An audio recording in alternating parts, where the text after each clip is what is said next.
alterna con clases y conferencias.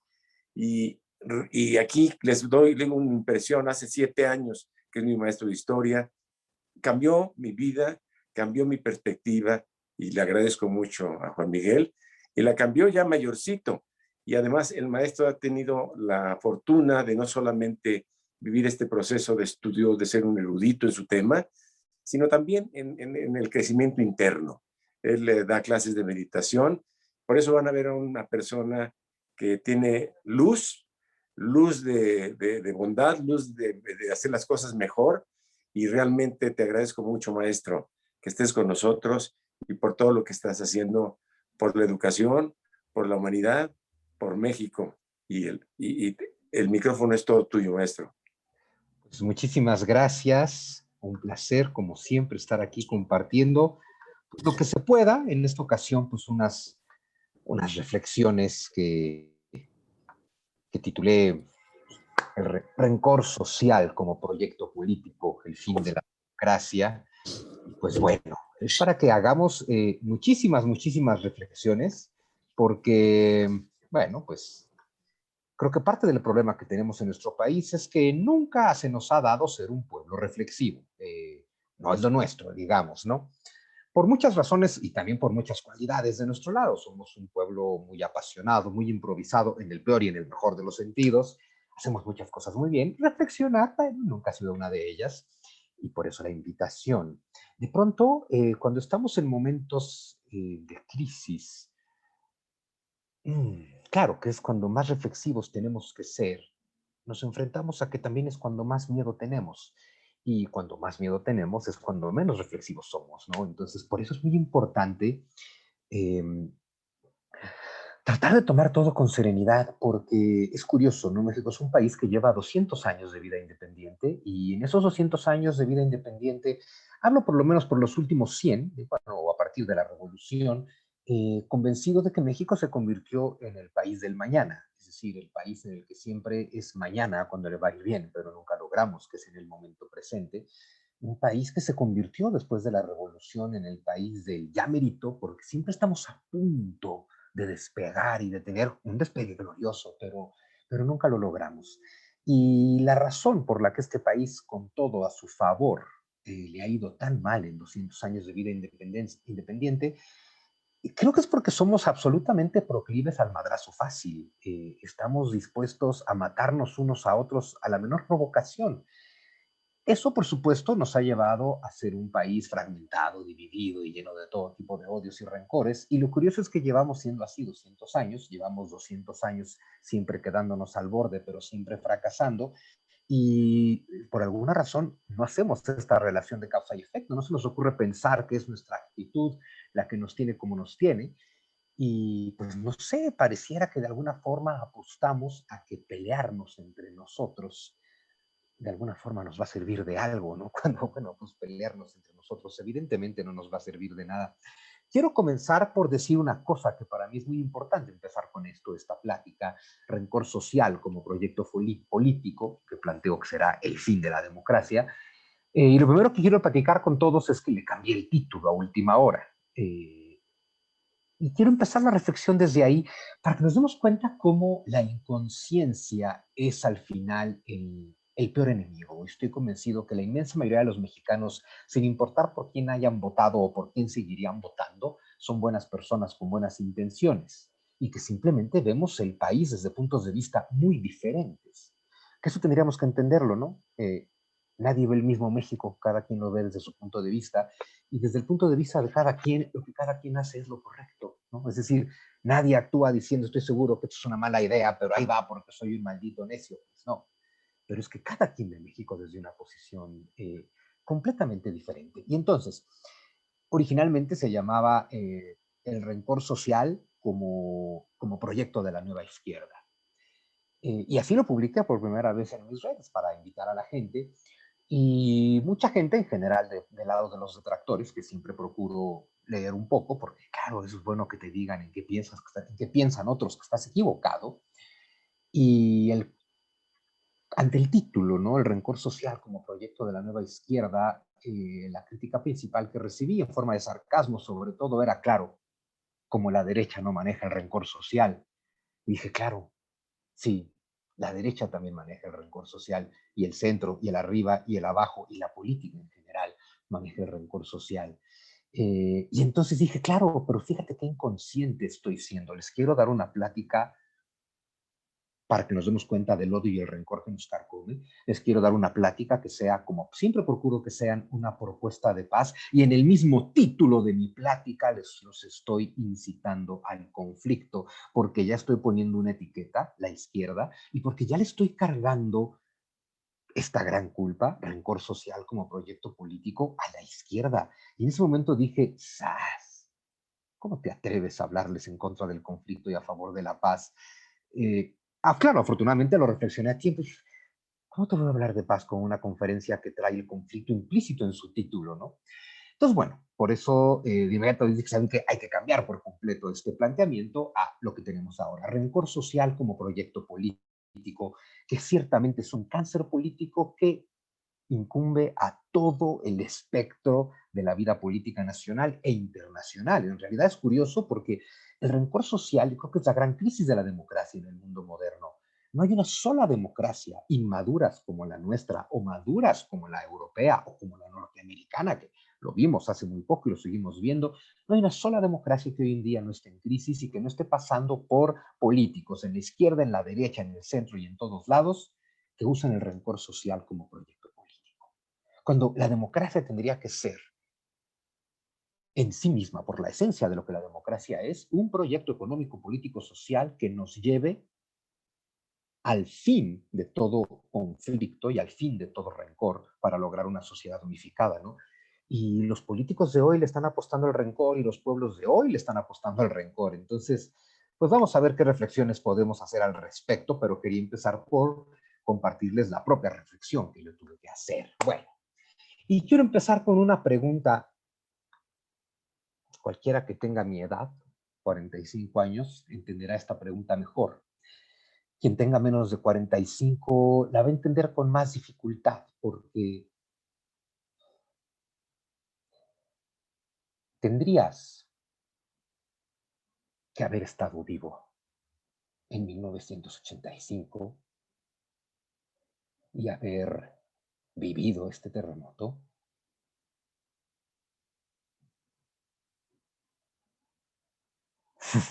Es curioso, ¿no? Se los quiero compartir, y lo que no me permite es que se me llenan los ojos de lágrimas cuando les pregunto esto. ¿Cómo habría enfrentado el COVID la sociedad mexicana que enfrentó los terremotos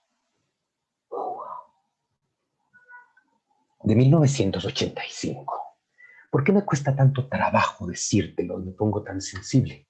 Tenía solo 10 años, pero aunque tenía solo 10 años estuve ahí y ¡buah! Lo que tú podías ver si estuviste ahí, además, claro, de la catástrofe, de la devastación y de una cosa terrible, y de un gobierno incapaz e incompetente, que, bueno, a ver, quedó absolutamente superado por las circunstancias que no eran fáciles. Uf, qué México teníamos. Y me refiero a qué nivel de mexicanos teníamos. El terremoto de 1985 sacó lo mejor de lo mejor de lo mejor de todos nosotros. Dimos un ejemplo mundial como un país digno, superior, organizado, pero ante todo, dimos un ejemplo de un país amoroso, solidario, donde todo el mundo estaba viendo qué podía hacer para ayudar a alguien más, donde todo el mundo estaba viendo qué podía hacer para que no nos llevara la chingada con una tragedia como la que estábamos viviendo. Fue menos trágico, hay que decirlo, ¿eh?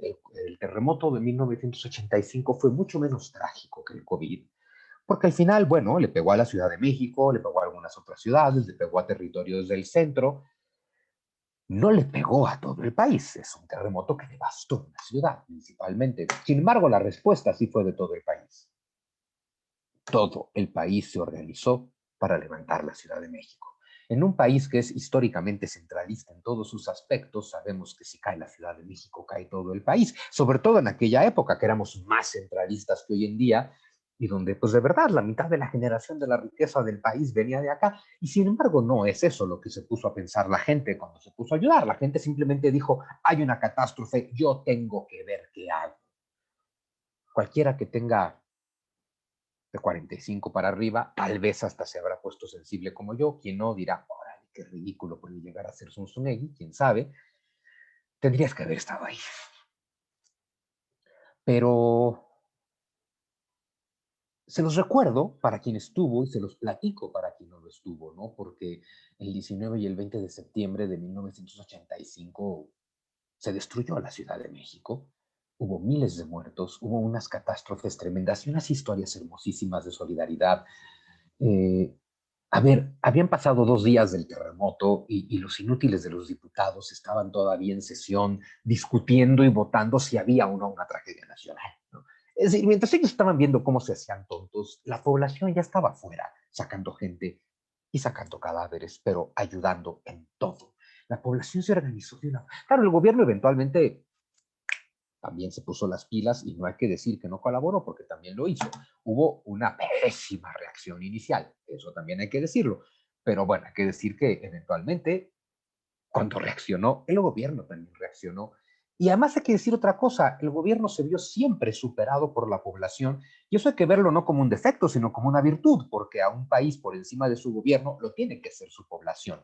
Que la población haya superado al gobierno en realidad es una gran noticia, quiere decir que la población no estaba esperando a que le dijeran qué hacer, sino que de inmediato supo que tenía que hacer algo y de inmediato estábamos todos, cada quien ayudando en lo que podía. Yo tenía 10 años, dirán, ¿y tú en qué estabas ayudando? Probablemente era más una cuestión simbólica, pero mi mamá sí fue de voluntaria a la Cruz Roja, precisamente a ayudar con el tema de recibir todos los donativos y despacharlos a diferentes lugares.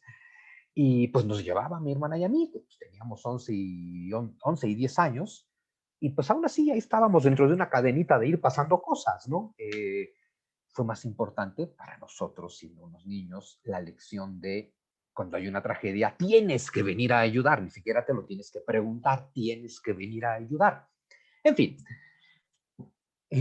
todo el mundo ayudó, todo el mundo se organizó, la gente donó dinero, la gente donó en especias, en especie, la gente recibió a gente, a desconocidos en su casa, la gente estuvo 24 horas en los escombros, día y noche, hubo gente que simplemente, a ver, todos los que van a trabajar en los escombros, a sacar gente, y los que van a apoyar a esa gente, que al final también tienen que dormir, tienen que comer, también se enferman, hubo un apoyo de verdad. Y el que tenga menos de 45 es muy triste porque no sabe el México que sí hemos llegado a ser. Y no lo sabes porque la pregunta, ¿cómo habría enfrentado el COVID la sociedad mexicana que enfrentó los terremotos de 1985? Pues sobra decirlo, ¿no? La hago porque nada que ver. Ya habríamos domado la pandemia. Y por supuesto, no la habría domado el gobierno, la habría domado la sociedad. La sociedad mexicana de 1985 ya habría superado este problema. Ya nos los habríamos ingeniado entre todos para arreglar este problema. ¿Qué estamos haciendo hoy? Matándonos entre nosotros. Que si está domada la pandemia, que si no está domada la pandemia, que si López-Gatell es un no sé qué, que si no lo es, que si el presidente, y a ver, y lo que todo el mundo dice es que el gobierno está lucrando con las vacunas. Pues sí, y la oposición también, porque al final todos usan esta tragedia para hacer política.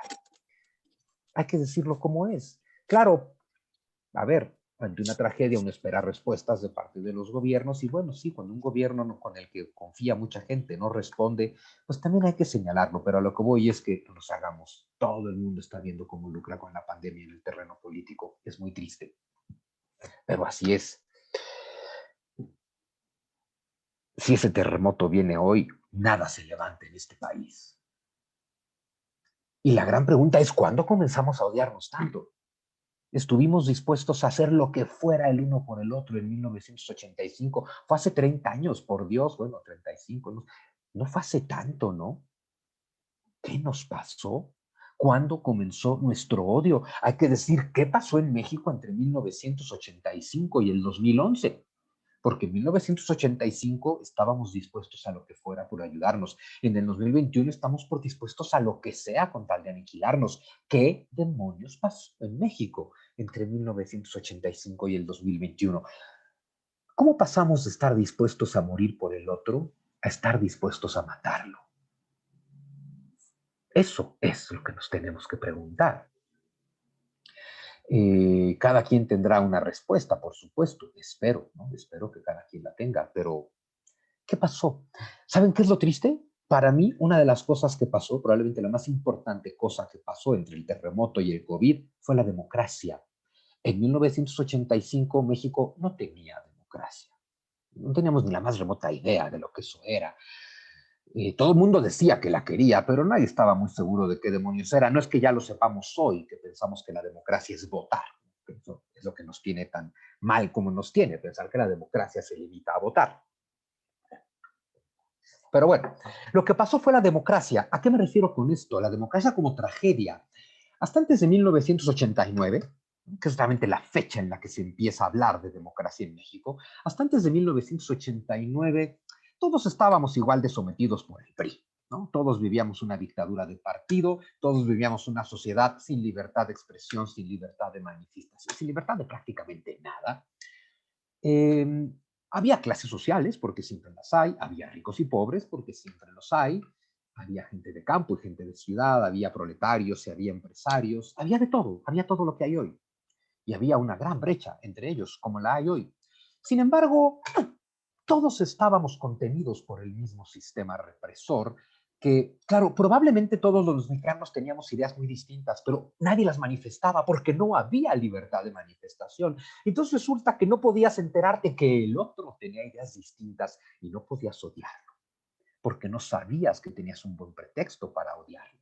Empezar a jugar a la democracia, y porque México nunca ha sido democrático, solo ha jugado a la democracia, que es mejor que no hacerlo, pero desde que empezamos a jugar a la democracia, empezamos a ver que nos odiamos mucho. Es decir, cuando empezamos a jugar a la democracia, empezamos a descubrir que siempre hemos sido clasistas, que siempre hemos sido racistas, que siempre hemos sido irrespetuosos, que siempre hemos sido intolerantes, que siempre hemos sido radicales, pero claro, en una sociedad en la que nadie tenía derecho a expresar sus ideas, al parecer no nos dábamos cuenta. En algún momento una amiga me preguntaba, oye, ¿cuándo empezamos a odiarnos tanto? Y justo le dije, mira, es que no empezamos a odiarnos tanto, nos dimos cuenta que ya nos odiábamos, pero éramos incapaces de manifestarlo. Empezamos a jugar a la democracia y con ello a la libertad de expresión y manifestación libre de ideas y demás en la década de los 90.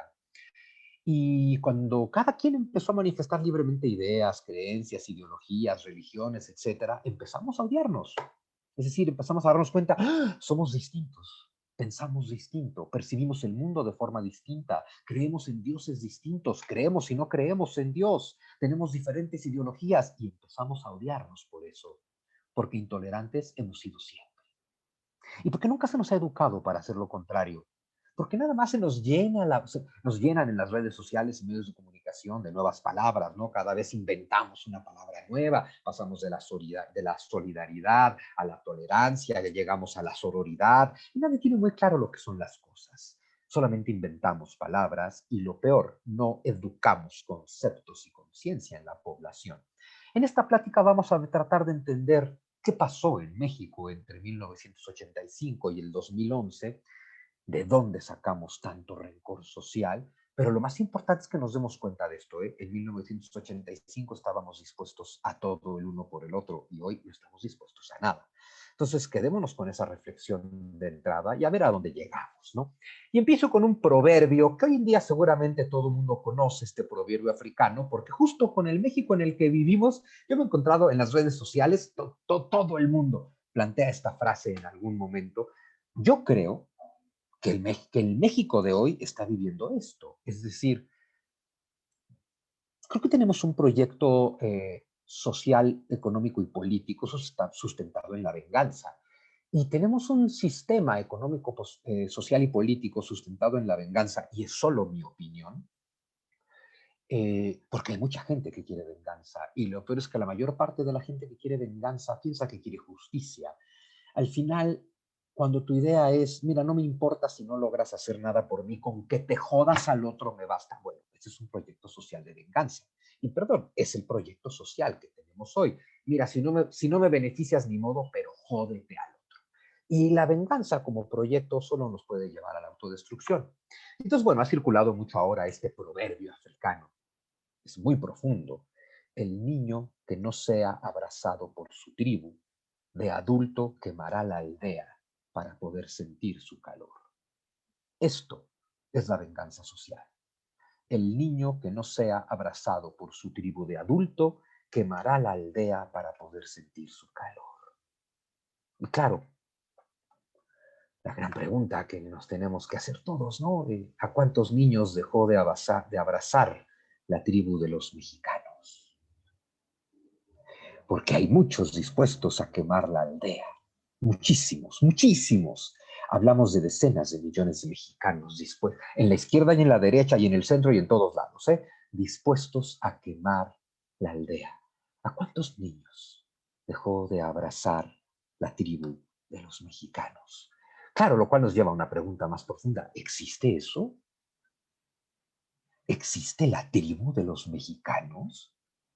¿Somos una comunidad? Es que ahí tiene que empezar la reflexión. ¿Por qué no funciona la democracia? Porque la democracia es un sistema económico, político, social basado en el uso de la razón para la mejor administración de una misma comunidad. México lleva 200 años sin ser una comunidad, nunca lo hemos sido. México ha sido un proyecto basado en la división social, siempre lo ha sido.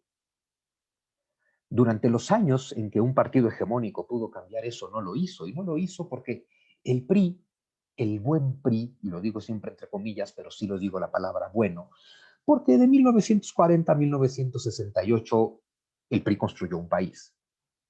Con defectos y virtudes el PRI, con defectos y virtudes el país, pero el PRI construyó un país. Digo, a ver, le tocaba, era un partido hegemónico, o si no era construir un país, como para qué demonios lo querían, ¿no? Bueno, tenemos un partido hegemónico que tiene como objetivo destruir un país, porque piensan que van a construir otra cosa, pero construir otra cosa destruyendo todo y dejando como cimientos el deseo de venganza, ¿no? Es una pésima forma de construir un país, pero el PRI que construyó México se encontró con un país que venía muy dividido y muy fragmentado de la revolución. Y ahí nos tendríamos que ir hacia atrás a todo el siglo XIX para entender por qué México siempre ha estado basado en la fragmentación y en la división.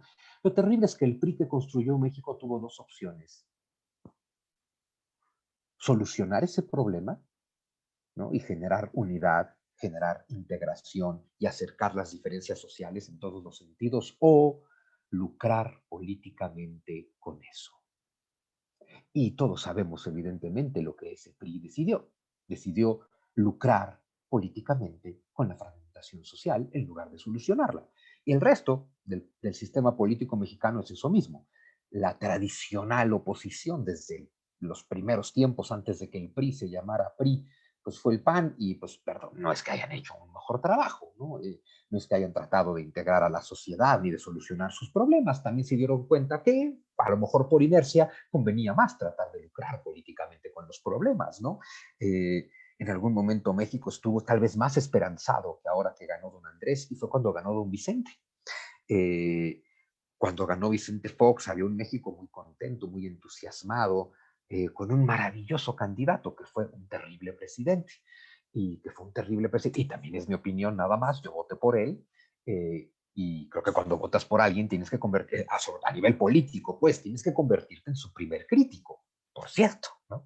Y me parece que hizo unas cosas muy buenas, una administración relativamente decente, e hizo cosas muy malas. Y para mí la más importante de esas cosas malas fue gobernar con miedo. Eh, y la más terrible de las cosas que pudo haber hecho fue que después de 70 años, poquito menos, de PRI, tomó el poder con un gran bono democrático y se encontró con una gran, el monstruo que hizo el PRI, ¿no? La gran estructura política de fragmentos, todos divididos entre sí, sectores sociales divididos entre sí, para lucrar económicamente, políticamente con ellos. Y Vicente Fox se encontró con el gran monstruo, con esta gran estructura, y tenía una sola obligación: destruirla.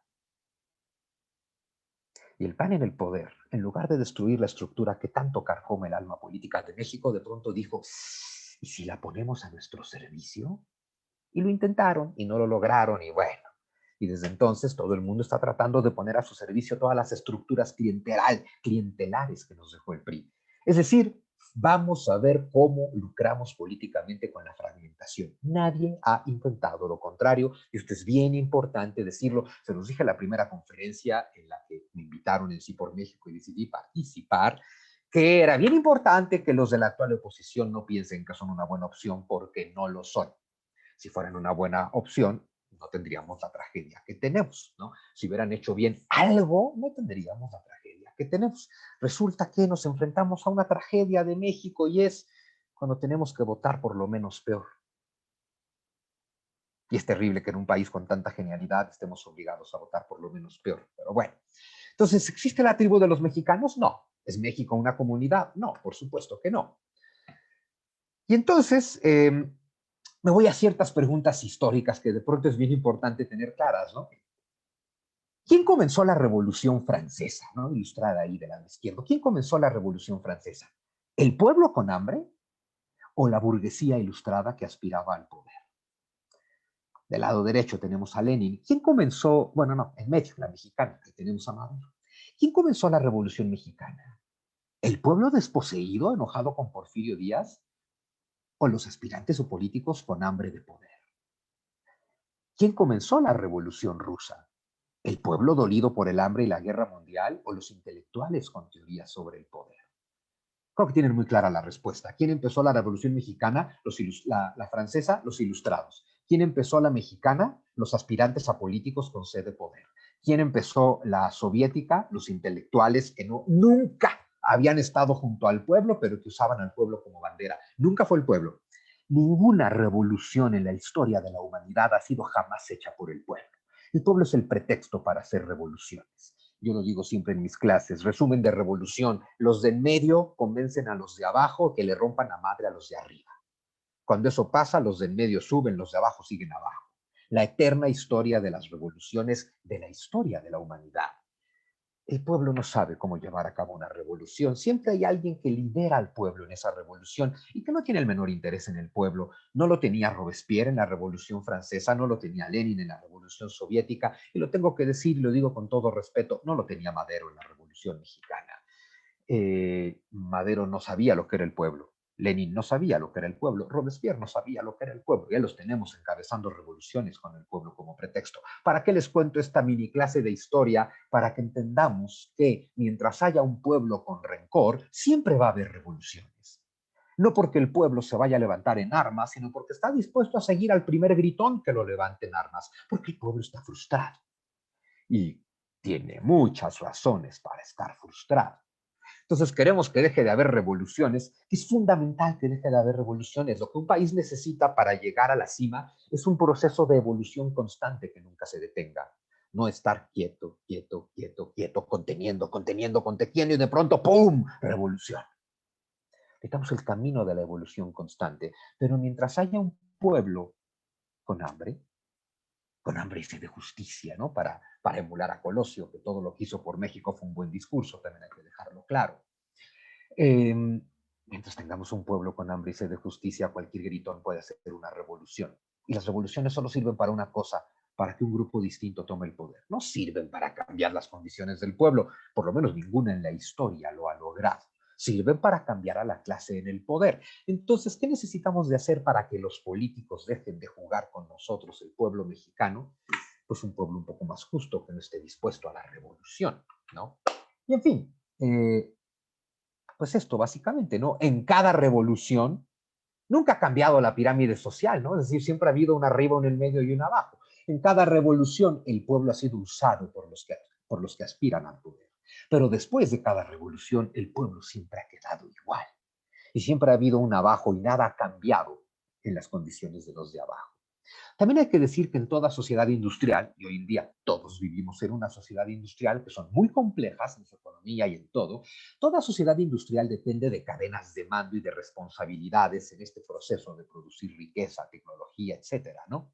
Y ya que siempre ha habido y serán necesarias las cadenas de mando y responsabilidades que dependen de conocimiento y experiencia de los involucrados, eso quiere decir que siempre habrá una pirámide social. De pronto, hoy en día, que ya todo es impolíticamente correcto, ya ni siquiera puedes decir pirámide social sin aparecer al día siguiente en Twitter, ¿no? Como Lord Pirámide. Pero es que de verdad, somos un pueblo, por un lado, estúpido, sensible, de cristal, que se ofende por todo y que hace revoluciones donde no hacen falta, ¿no? Como en cambiar la A y la O por la E, aunque eso no cambie el problema de las mujeres en México. Pero justo distraes al pueblo con batallas que no son batallas. Y un pueblo que no reflexiona siempre se deja llevar por ello. Y un pueblo motivado por sus bajas pasiones como el odio y el rencor siempre se deja llevar por ello. Solo un pueblo sensato puede salir adelante y los mexicanos estamos muy lejos de ser un pueblo sensato. Es decir, pirámide social hay en todos lados. Claro, dado que la sociedad, dado que la pirámide al parecer es inevitable, y dado que en toda sociedad todos dependemos de todos, todo es interdependiente, pues entonces es imperativo que exista dignidad en todos los niveles de la pirámide. Es decir, que sin importar qué papel te toca jugar en esta sociedad, tendríamos que construir una sociedad que te asuma igual de importante que todos los demás y por lo tanto con la misma dignidad de vivir que todos los demás y que por lo tanto desarrollemos una sociedad donde sin importar en qué nivel de la pirámide te toque estar, ojo, tendríamos que dejar que sea un te toque estar y sea a cuál aspiras a estar. México es una sociedad muy inamovible. Tendríamos que generar dignidad, lo cual solo se logra con cierto nivel económico, ¿no? En todos los niveles de la pirámide. Cuando la gente vive con dignidad, no está al borde de la revolución, ¿no? Las revueltas no son porque haya uno más rico y otro más pobre, es porque no hay dignidad. Entonces, primera cosa que tendríamos que proponernos en nuestra construcción de una nueva democracia tendría que ser construir una sociedad con dignidad. Y a ver, por si hay gente de lo que hoy se llama izquierda, que no es izquierda, metida en esta plática, depender de la dádiva del presidente no es digno. No es digno tampoco. Sí, es decir, el salario mínimo no es digno. Depender de la dádiva de un gobierno no es digno tampoco. Entonces hay que empezar a comprender muy bien las cosas, ¿no? Es curioso porque en el comunismo también hay una pirámide social, hasta arriba el Estado, abajo todos, pero sigue siendo una pirámide porque alguien sigue estando al mando de toda la administración. Pero bueno, entonces, volviendo al título original que yo le quise dar a esta plática, ¿no? Del rencor social como proyecto de la nueva izquierda, asumiendo que en la derecha también hay rencor social y promoción del rencor social, empiezo entonces ahora por decir esto: promover la lucha de clases. A ver, la lucha de clases existe, es un hecho social, pero promoverla es usar el rencor social como combustible político. Promover la lucha de clases es usar el rencor social como combustible político y eso es miserable. Pero el racismo, el clasismo, la discriminación y la explotación también son odio social.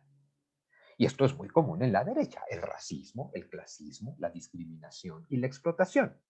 Eso también es odio social. Toda etiqueta que sirva para generar división es la base de un discurso de odio. Eso también teníamos que aprenderlo. No importa quién ponga la etiqueta, desde el presidente hasta el de hasta abajo, quien sea que ponga una etiqueta, si tú le pones etiqueta al otro porque es el que pone etiqueta, estás cayendo en su juego. No puedes combatir el odio con odio, no puedes combatir el rencor con rencor, no puedes combatir la discriminación como discriminación. Es como inventar la palabra huexican para referirse a mí, por ejemplo. A ver, sí, el que la usa piensa que no es racismo meterte con al que le llamas whitexican, pero pues es que es racismo señalar para cualquier lado, sobre todo cuando lo que hay detrás de una palabra es rencor y es odio. Pero bueno, entonces toda etiqueta es la base de un discurso de odio, no lo olvidemos. Y claro, ¿qué pasa hoy en México? ¿Por qué se formó sí por México, por ejemplo? Y también lo digo con todo respeto, pero es que el discurso de rencor social y de odio solo da miedo cuando se dirige contra uno. Somos bien inconscientes los mexicanos. Es muy común normalizar el discurso de odio cuando es de ti hacia otro. Y sobre todo cuando es cosas que están tan normalizadas como el clasismo, como el racismo o como la discriminación. Entonces, claro, tú eres racista o clasista o discriminas, o eres intolerante, o eres homofóbico, o eres cualquier cosa, no piensas que es un discurso de odio porque, claro, no va dirigido hacia ti, va dirigido hacia el otro, el que está mal, el que está equivocado, el que tendría que cambiar, porque ese nunca eres tú, ¿no? El que está mal, el que está equivocado, el que tendría que cambiar, nunca eres tú. O sea, no está mal el homofóbico, está mal el homosexual, ¿no? Entonces, es decir, el homofóbico está convencido de que tiene la razón de ser homofóbico. Está, a ver, está convencido de ello, porque claro, el otro está mal. Entonces, ese es el problema. El discurso de rencor social y odio solo da miedo cuando se dirige contra ti. Cuando se dirige contra el otro, te da igual. Y claro que tenemos a un gran porcentaje de la población mexicana, ahora muy preocupados por salvar la democracia, aunque eso implique votar por el PRIAN-RD, porque el discurso de rencor social se vuelca contra uno. Uf, y entonces dices, ¡oh! Hay odio social. Claro, es que antes era de ti contra el otro, aunque tú no te dieras cuenta, porque el discurso de odio en la mayoría de las personas es inconsciente, porque la mayor parte de las personas no son malas personas, son inconscientes. En el fondo, todo el mundo quiere ser buena persona, pero la inconsciencia y el rencor y el odio juntos hacen una combinación tremenda, ¿no? Pero el clasismo, el racismo, la discriminación, son discursos de odio, ¿sí? Es bien, en cualquier dirección, muy importante tenerlo claro, ¿sí? Y claro, si pensamos en la sociedad de hoy, sobre todo en las redes sociales, no me encanta Twitter, el lugar donde todos son perfectos menos tú, o donde tú eres perfecto y todos son imperfectos, ¿no? Porque si todos fuéramos como pretendemos que somos en Twitter, ¿a qué país tendríamos? Pero bueno, es cada vez más común dar discursos contra el odio con el corazón lleno de odio. Todas las mañanas se da uno, ¿no? Básicamente todos los días a las 7 de la mañana hay uno que cumple con esta característica. Cada vez es muy común hablar de paz con tu mente llena de guerra y conflicto. Dices, hay que estar en paz cuando, sí, cuando aplaquen al otro que está equivocado, ¿no? Cada vez es más común hablar de inconsciencia con tu mente profundamente inconsciente y dormida. Cada vez es más común hablar de justicia pensando en venganza. Y por supuesto, cada vez es más común manosear la democracia en sus términos sin saber nada de ellos, como democracia misma, como izquierda y como derecha, que en este país nunca hemos tenido ni izquierda ni... A mí me encanta, ¿no? Los que hoy en día señalan al PAN o ahora hasta el PRI, dicen es que son la extrema derecha. No tienen ni la más remota idea de lo que es la extrema derecha. Ojo, yo tampoco. Y créanme, como historiador se los digo, es una bendición. Los nazis son la extrema derecha. Te dicen, ah, es que tú eres fascista. No tienes idea de lo que es el fascismo. En serio. Leer un poquito sobre la década de los 20, los 30 y la Segunda Guerra Mundial. Entérate de lo que es el fascismo. No lo conoces, yo tampoco, afortunadamente. Y el fascismo se da en la izquierda y en la derecha, porque el comunismo de Stalin era lo mismo que el fascismo de Hitler y de Mussolini, ¿no? En fin, entonces hablamos contra el odio, llenos de odio, hablamos de paz, llenos de conflicto, hablamos de inconsciencia mientras estamos bien dormidos, hablamos de justicia, aunque lo que queremos es venganza, y manoseamos muchísimo la democracia. Así es que vamos a hablar un poquito de odio, de democracia, de izquierda, de derecha, de justicia y de venganza, a ver si ponemos nuestra mente un poquito en orden. Y entonces logramos tener un poquito de comprensión del otro y un poquito de serenidad. Lo que hace falta para reconstruir este país al que le urge una reconstrucción es serenidad. Fuimos muy serenos en 1985. La Ciudad de México se cayó en pedazos y con mucha serenidad fue reconstruida por la sociedad mexicana, por todo el país, ¿sí? Entonces, serenidad es lo que hace falta. Había muchas razones para haber perdido la serenidad y la mantuvimos, ¿sí? Bueno, recuerdo algunas frases que les platiqué la conferencia que les di hace 2 o 3 meses, no recuerdo, y que es muy importante que las recordemos, ¿no? Nos encantan las frases cuando pensamos que nos dan la razón. La demagogia es la forma corrupta y degenerada de la democracia, nos dijo Aristóteles. El demagogo es el adulador del pueblo. Y aquí está diciendo, oh, sí, claro, como Andrés Manuel, sí, bueno. Y les hacía la misma reflexión hace tiempo. Pero la demagogia no es culpa del demagogo. La demagogia no es culpa del pueblo. La demagogia es culpa de los que se llaman a sí mismos demócratas. ¿Dónde estaban los demócratas cuando el pueblo se estaba haciendo tan estúpido como para creerle a un demagogo? Y les digo dónde estaban en el caso de México, viendo con regocijo cómo el pueblo se hacía cada vez menos sensato, porque eran mucho más fáciles de controlar. Al demócrata mexicano le encantó ver a un pueblo que no razonaba y que no pretendía aprender a hacerlo y que nunca pretendieron enseñarlo. Qué fácil es manejar a un pueblo que piensa poco. Déjalos. Y claro, luego llega el demagogo y te dice, no, es que hay demagogia. Pues sí, ¿no? Adolfo Suárez, expresidente de España, quienes alcanzan el poder con demagogia, terminan haciéndole pagar al país un precio muy caro. Y es muy fácil para el que se cree demócrata decir esto, claro, y otra vez señalar a don Andrés, pero ¿dónde estaban los demócratas cuando el pueblo fue llenado con discursos de odio? Discursos de odio que pudieron anidar en la mente del mexicano porque la sociedad era tan injusta que los desposeídos decidieron lanzarse a los brazos del demagogo. ¿Dónde estaban los demócratas cuando lo importante era evitar una sociedad con tanta injusticia que permitiera que anidara un discurso de odio? Octavio Paz, que nos dijo la libertad sin democracia es una quimera.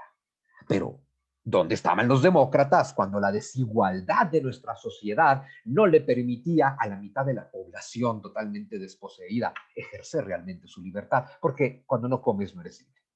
Y eso también hay que decirlo. Y cuando ganas salario mínimo tampoco eres libre. Entonces, ¿dónde estaban los demócratas? Los demócratas estaban encantados en el poder, básicamente.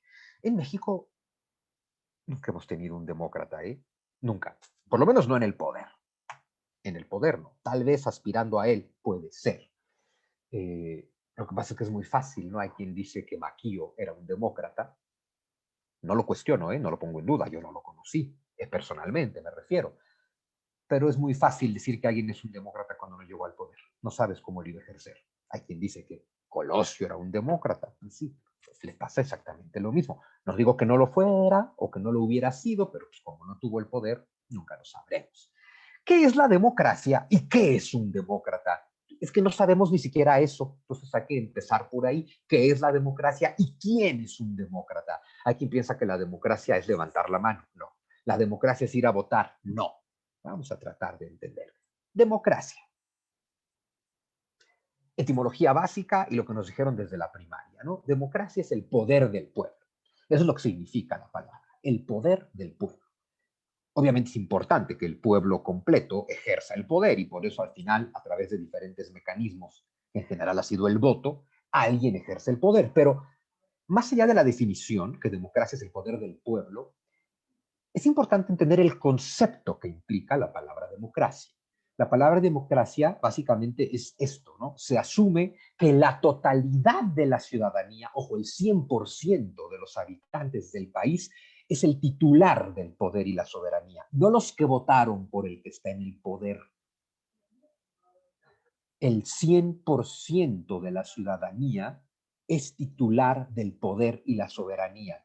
Si tú no crees eso, no eres un demócrata. Si tú crees, pues se fastidian porque hay 30 millones de personas que le dieron la razón y ahora puede hacer lo que quiera. Híjole, yo sé que tú piensas pero, que lo eres, pero no eres un demócrata. Demócrata no es, como la mayoría se impuso, ahora nos fastidiamos a las minorías, que si las juntas son mayoría, por cierto. Eso no es democracia. Democracia es asumir que la totalidad de la ciudadanía es la dueña del país, que la totalidad de la ciudadanía en su conjunto es quien es propietaria del poder y la soberanía. Eso es democracia. Y dado que ese 100% tiene ideas totalmente distintas, creencias distintas, ideologías distintas, religiones distintas y formas distintas de ver el mundo, ya que en un 100% hay una pluralidad absoluta, no hay democracia sin pluralidad. Pretender imponer a una mayoría no es democrático. Es el origen de la democracia, pero la democracia fue evolucionando con el paso del tiempo en otros lugares del mundo, por supuesto, no me refiero a México. Entonces, se asume como democracia que la totalidad de la ciudadanía es titular del poder y la soberanía. Y como les decía, de manera general, se ha asumido que la forma de manifestar y ejercer esta soberanía es el voto. Por eso les pongo acá resaltado. El voto es el mecanismo, no la democracia. El voto es solamente un mecanismo para ejercer la democracia, pero el voto no es la democracia. Es decir, la democracia no se limita a votar y la democracia no se limita a darle poder absoluto al que gana, porque ese poder absoluto se ejerce sobre la minoría que no ganó, pero que también es titular del poder y la soberanía, ¿sí? Es decir, todos los que votaron por don Andrés en esta elección y en las anteriores, en las que no ganó, ganara o no ganara don Andrés, antes o ahora, los que votan por él son titulares del poder y la soberanía. Pero sorpresa, todos los demás también, todos los que no están de acuerdo con el actual proyecto nacional, resulta que también son titulares del poder y la soberanía del país. Entonces, es muy difícil, ¿eh? A ver, porque por otro lado, lo que dirá cualquier seguidor de don Andrés también tiene algo de correcto, ¿no? A ver, pues sí, pero aquí hay una ley muy clara, a través de esa ley la mayoría se impuso, la mayoría le ha dado poder al Ejecutivo y al Legislativo, porque dio dos mayorías realmente, y con ese poder que la mayoría le dio a don Andrés, estamos dispuestos a que él haga lo que quiera. ¿Tienen razón? Pues sí, sí, también, también. El problema de la razón es que todas la tienen, que todos la tienen, pero ¿tienen razón? Sí. Esa es una forma, hay que decirlo, y lo digo con todo respeto, muy primitiva de democracia. Es decir, si toda la sociedad fuera hegemónica, esa democracia bastaría, aunque si toda la sociedad fuera hegemónica, esa democracia no haría falta. La situación es que en sociedades como las actuales, plurales, multiculturales, multiétnicas, multicoloridas, multireligiosas, multiideológicas, laicas y ateas, en estas sociedades complejas de hoy hay tal heterogeneidad, ¿no? Lo contrario a homogeneidad, o sea, es tan distinta la sociedad que gane quien gane, que en general no es una mayoría, sino un conjunto de minorías, gane quien gane, va a haber otros excluidos, ¿no? Y dado que el 100% de la ciudadanía es el titular del poder y la soberanía, hace falta encontrar un sistema de administración económica, política y social que respete al 100%. Más allá de cumplir con una definición, es que mientras no encontremos un proyecto que respete al 100%, vamos a seguir peleándonos entre nosotros y sobra decir que no es el camino correcto, ¿no? Pero entonces hablamos de una democracia de minorías. Miren, aquí tenemos a Thomas Jefferson, uno de los padres de la democracia moderna, de la democracia real, la del siglo XVIII para acá, la que inventaron franceses y norteamericanos, no la de los griegos, que nunca fue democracia, porque era democracia de nobles que tenían esclavos, ¿no? Aunque el salario mínimo se parece mucho a eso, pero bueno. ¿Qué nos dijo Thomas Jefferson? La democracia es la dictadura de las masas, donde el 51% puede aplastar los derechos del otro 49%. Claro, así lo dijo Thomas Jefferson para proponer una democracia distinta. Porque, a ver, justo, ¿no? Él estaba construyendo un país donde había gente de todos lados, de todos los países, de todas las religiones, de todos los idiomas conviviendo juntos, y una democracia que fuera el 51% aplasta al 49%, nunca les hubiera funcionado. Entonces, justo Jefferson señala este gran defecto de la democracia para corregirlo, para que la democracia no se limite a esto. El México del año 2021 piensa esto. Sí, los famosos 30 millones piensan esto. Ya nos impusimos, el 49% se jode. Ay, ¿cuál es el único resultado posible? Es que no hay que ser un genio, ¿eh? ¿Cuál es el único resultado posible de eso? Vamos a pensar que México continúa teniendo democracia y que es solo un ejemplo, no se enojen los que están con el actual gobierno, es solo un ejemplo, pero vamos a pensar que en el 2024 otro grupo político toma el poder, representando otros intereses de otra parte de la población y que aplican este mismo pensamiento y dicen, como ya recuperamos el poder, ahora nos fastidiamos a los de antes. ¿Qué es lo único que podría pasar? Pues entonces los otros tratando de volver cuanto antes para ya recuperamos el poder de nuevo, nos fastidiamos a los de antes, hasta que estalle una revolución. La única forma de que no estalle una revolución y vivamos todos en paz es que no tengamos la democracia que tanto criticaba Thomas Jefferson y que es la que tiene el México del siglo XXI. Pensamos que democracia es alcancé el 50.01%, perfecto, te puedo chingar. Tengo derecho legal a hacerlo. Tenemos un gran problema. En fin, dado que la democracia, como ya la definimos, es la soberanía de todos, del 100% de la ciudadanía, entonces no debe ser la dictadura de las masas de la que habla Jefferson. Eso también tendríamos que tenerlo claro. Por eso la democracia moderna se entiende en los países civilizados, que tristemente no es el caso del nuestro, como democracia de minorías, donde todas las minorías tienen que convivir en la misma sociedad y hay que ver cómo le hacemos para que eso pase. Ah, claro, y esto sí es muy de la izquierda, pero perdón, así es un hecho, pues, ha aprovechado esta circunstancia para entonces hacer la dictadura de las minorías, ¿no? Donde, entonces todo aquel que sea parte de una minoría tiene todos los derechos y bueno, pues el que sea parte de la mayoría ya no tiene nada. Los seres humanos somos radicales y damos bandazos de un lado a otro. Necesitamos proyectos incluyentes, punto, que incluyan al 100%, porque el 100% es el titular de la soberanía. Porque si el que se impone por la mayoría tiene 6 años para chingarte porque se impuso, quiere decir que ese 49% que no ganó no está ejerciendo su soberanía durante esos 6 años. Entonces eso no es democracia. Democracia es que el 100% de la ciudadanía tenga privilegios. Qué bonito, ¿no? Necesitamos tener un México de privilegios. Un México donde todos tengan privilegios, ojalá no editen la frase anterior, un México donde todos tengamos privilegios, todos, todos, todos, ¿no? Entonces, si la democracia es el poder de todos, los gobiernos democráticos deben de ser ante todo administradores de la riqueza nacional y los responsables del orden. Son las únicas dos cosas que un pueblo tendría que pedirle a un gobierno democrático. Así, tú eres un primus inter pares, no eres el primero entre iguales. A ti te toca administrar la riqueza de todos y que haya orden. Es como cuando tú eres el presidente del condominio. No gobiernas el condominio. No le puedes decir a tus vecinos qué pensar, qué no pensar, qué hacer, qué sí hacer o qué religión seguir o no seguir ninguna. A ti solo te toca administrar lo que todos ponen para el edificio y que haya orden. El problema es que en México los partidos políticos se sienten los papás del pueblo, todos, el PAN, el PRI, el PRD, Morena, el Verde Oportunista, todos, absolutamente todos se sienten el papá del pueblo. Nunca debería entenderse en la democracia como gobierno a una persona que imponga ideas o formas de pensar. Y en México todos los partidos siguen ideologías, y las ideologías no es otra cosa más que tratar de imponerle a todos una forma de pensar. Entonces, en una democracia el gobierno no tiene que decirte qué pensar. Se nos dije también hace algunos meses en otra conferencia, de pronto dices, mira, este candidato del PAN, vamos a poner un ejemplo, este candidato del PAN me late, parece buen tipo, es honesto, se ve que sabe administrar, órale, me late.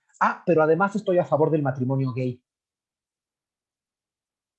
Es decir, quiero una administración correcta, que esté muy bien hecha, llevada con honestidad, y la persona que creo que la puede llevar a cabo con honestidad está abiertamente en contra del matrimonio gay. ¿Por qué? ¿Por qué tienes que meter tu ideología? Lo que se espera de ti en una democracia es que administres la riqueza y que pongas orden, no que le impongas tus visiones religiosas y cosmovisiones a los demás. Entonces, es lo primero. O sea, toda ideología es un discurso de rencor social. Y dado que todo partido en este país tiene una ideología, no hay un solo partido que se libre del discurso de rencor social, porque al final odias al que no comparte tu ideología. Entonces, nunca debe entenderse como gobierno una persona o grupo que imponga ideas sobre los demás. Aplica sin importar quién esté en el gobierno, porque en el gobierno hoy en día se hace exactamente lo mismo. Toda ideología es enemiga de la democracia. Toda ideología es un discurso de odio, porque al final solo consideras que están en lo correcto los que comparten tu forma de ver el mundo, los que comparten tu ideología. Perdón, pero no es compatible tener una ideología y ser tolerante. Bueno, más bien sí, justo sí. Yo ya les he platicado mi concepto sobre la tolerancia, que es una palabra tan mal usada y tan mal entendida. No necesitamos tolerancia, necesitamos respeto. Porque justo tolerancia es, a ver, yo te tolero, te soporto, acepto tu derecho a estar vivo y respirar en el mismo espacio. Sí, que yo sigo pensando que estás equivocado, sigo pensando que estás mal, sigo pensando que yo soy el que tiene la razón, pero te tolero. ¿Qué demonios es eso? Necesitamos respeto, no tolerancia, respeto. Es mucho más que la tolerancia. Y La ideología nunca incluye el respeto, porque no respetas al que no comparte tu ideología. No es cierto, tal vez lo toleras y la tolerancia todavía trae un granito de rencor ahí. Toda ideología es un discurso de odio. Aprovecho el comercial, hay que decirles que dentro de un mes voy a estar dando otra conferencia aquí con Sí por México sobre las ideologías y la democracia, para que entendamos a detalle el tema de las ideologías y que veamos por qué son enemigas de la democracia. Entonces hay que entender qué es izquierda y derecha, porque en este México de radicales, donde el moderado es traidor, lo cual es terrible, pero en una sociedad de radicales el moderado es traidor. Pues todo el mundo busca de qué lado radical estar. Y los radicalismos generan revoluciones. Y las revoluciones generan que los miembros del mismo pueblo se maten entre sí. Eso es bien importante que lo tengas claro. En una revolución, eventualmente vas a tener que matar a alguien. De pronto es muy romántica la idea de la revolución. Vas a tener que matar a alguien. Primero vas a tener que odiarlo. Vas a tener que convencerte que lo odias para que sientas que es válido matarlo. Y para eso te van a envenenar la mente con una ideología. Nada vale la pena, ni para morir ni para matar. Pero claro, ¿qué es izquierda y derecha? Los buenos y los malos, los ricos y los pobres, los proletarios y los capitalistas. Así es como lo vende México, ¿eh? No solo este gobierno, siempre ha sido así. Y la idea, claro, es que a la izquierda le interesa a los pobres y a la derecha le interesan los ricos. A ver, no tiene sentido ese discurso. Imagínate que yo te diga, como el PAN, que es un partido que abiertamente se declara de derecha, lo cual en una democracia tendría que estar implícito el derecho a ser de derecha, ¿no? Entonces vamos a empezar, el PAN que abiertamente se proclama como de derecha, ¿cómo van a hacer campaña? Pobres, les pido que voten por el partido de los ricos. A ver, es estúpido. No tiene nada que ver con ser bueno. Voten por los malos, vota por mí. No tiene sentido, por más que nos quieran vender ese discurso, ¿no? En la democracia no puedes pensar en buenos y malos porque eso ya es básicamente intolerante, ¿no? Pero claro, ahí nos queda evidente cómo pensamos. El que no piensa como yo es malo. El que no comparte mi visión es malo. El que no tiene mi creencia, mi religión, mi forma de ver el mundo es malo. El que no me, o sea, el que no me tolera a mí es malo. Yo no tengo que tolerar a otros. México es un país maravilloso de la tolerancia de una sola vía. Todos tienen que tolerarte a ti, pero tú no tienes que tolerar a nadie, ¿no? Es una forma bien divertida como pensamos, ¿no? No hay que olvidar que son dos conceptos emanados de la Revolución Francesa, ¿no? Más correcto sería decir que la izquierda tiende a ser más liberal y la derecha a ser más conservadora, y hay que entender que ser liberal y conservador no es ni bueno ni malo. ¿No? A ver, Inglaterra, sus momentos de máxima gloria pues, fueron con los conservadores en el poder. España tuvo un gran auge después del franquismo con la izquierda en el poder. O sea, es decir, la izquierda liberal puede hacer las cosas muy bien o muy mal, y la derecha conservadora puede hacer las cosas muy bien o muy mal. México es un país tan contradictorio que tenemos una izquierda conservadora. Eso ya es una cosa muy rara, pero bueno, así pasa en México, ¿no? Pero sería más eso, liberal y conservador, que tampoco hay que entenderlo como malo si lo limitamos a la administración, que asumimos como conservador el que tiene una religión y es muy practicante y muy piadoso y entonces le quiere imponer su visión sobre el matrimonio a todos.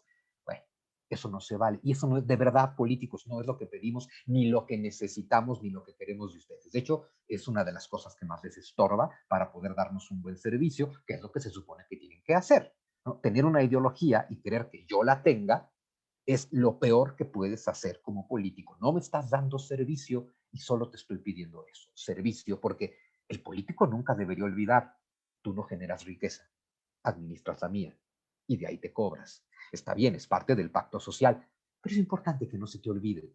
Administras mi riqueza y de ahí te cobras.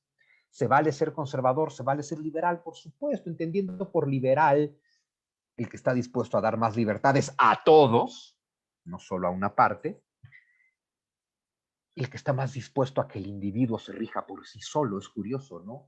La izquierda es colectivista y al mismo tiempo se dice liberal. La derecha es acusada de ser conservadora y sin embargo es la que más defiende la libertad del individuo. Necesitamos conjuntar las dos cosas. Necesitamos que el colectivo se desarrolle de manera armoniosa y abundante y que dentro de ese colectivo el individuo viva con plena libertad y dignidad. No es tan difícil, ¿eh? Entonces, claro, si nos dejamos de tonterías de izquierda y derecha, es mucho más fácil, ¿no? Necesitamos tener un pensamiento colectivista porque somos muy egoístas. Necesitamos entender que si no nos va bien a todos, todos estamos muy mal. Y que sí, por el bien de todos, primero los pobres, no para lucrar con ellos, ¿no? Sino para sacarlos de pobres. El problema es que la izquierda en México descubrió si saco al pobre de pobre, luego quién va a votar por mí. Y eso, usar a la persona humana como clientela política, bueno, es de las cosas más denigrantes que se me pueden ocurrir en una persona humana, ¿no? En fin, entonces necesitamos ser colectivistas, que esto es muy de izquierda en la historia tradicional de la izquierda, ¿no? Necesitamos ser colectivistas porque somos un colectivo, compartimos suerte, somos el mismo barco, por gastada que esté la metáfora. Pero claro, de nada sirve un colectivo que funcione perfectamente si en él no se puede desarrollar de manera maravillosa el milagro y el misterio del individuo. Necesitamos un colectivo perfecto para que se pueda desarrollar perfectamente el individuo. Ahí están juntas la izquierda y la derecha, no nos hagamos bolas con ideologías. Una verdadera democracia debería tender hacia tener cada vez menos restricciones, justo porque los soberanos somos nosotros, no los que nos gobiernan, ¿no? Menos restricciones sobre la libertad de pensamiento, acción y expresión del individuo. Entre menos tengamos que ponerle límites a estas cosas, mejor. Claro, los límites que hacen falta para tener orden, evidentemente.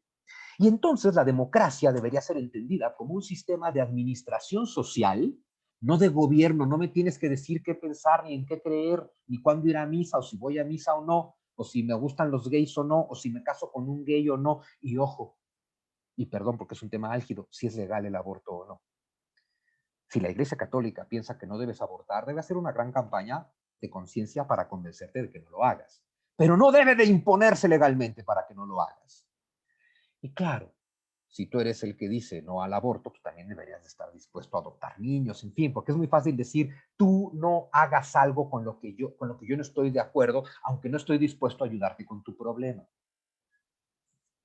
El liberalismo es que el individuo decida libremente. Danos marcos legales, ¿no? Nada más. Entonces, la democracia, un sistema de administración social, donde se permita que cada individuo sea libre de expresar sus ideas y de creer lo que quiera y de ser como se le dé la gana.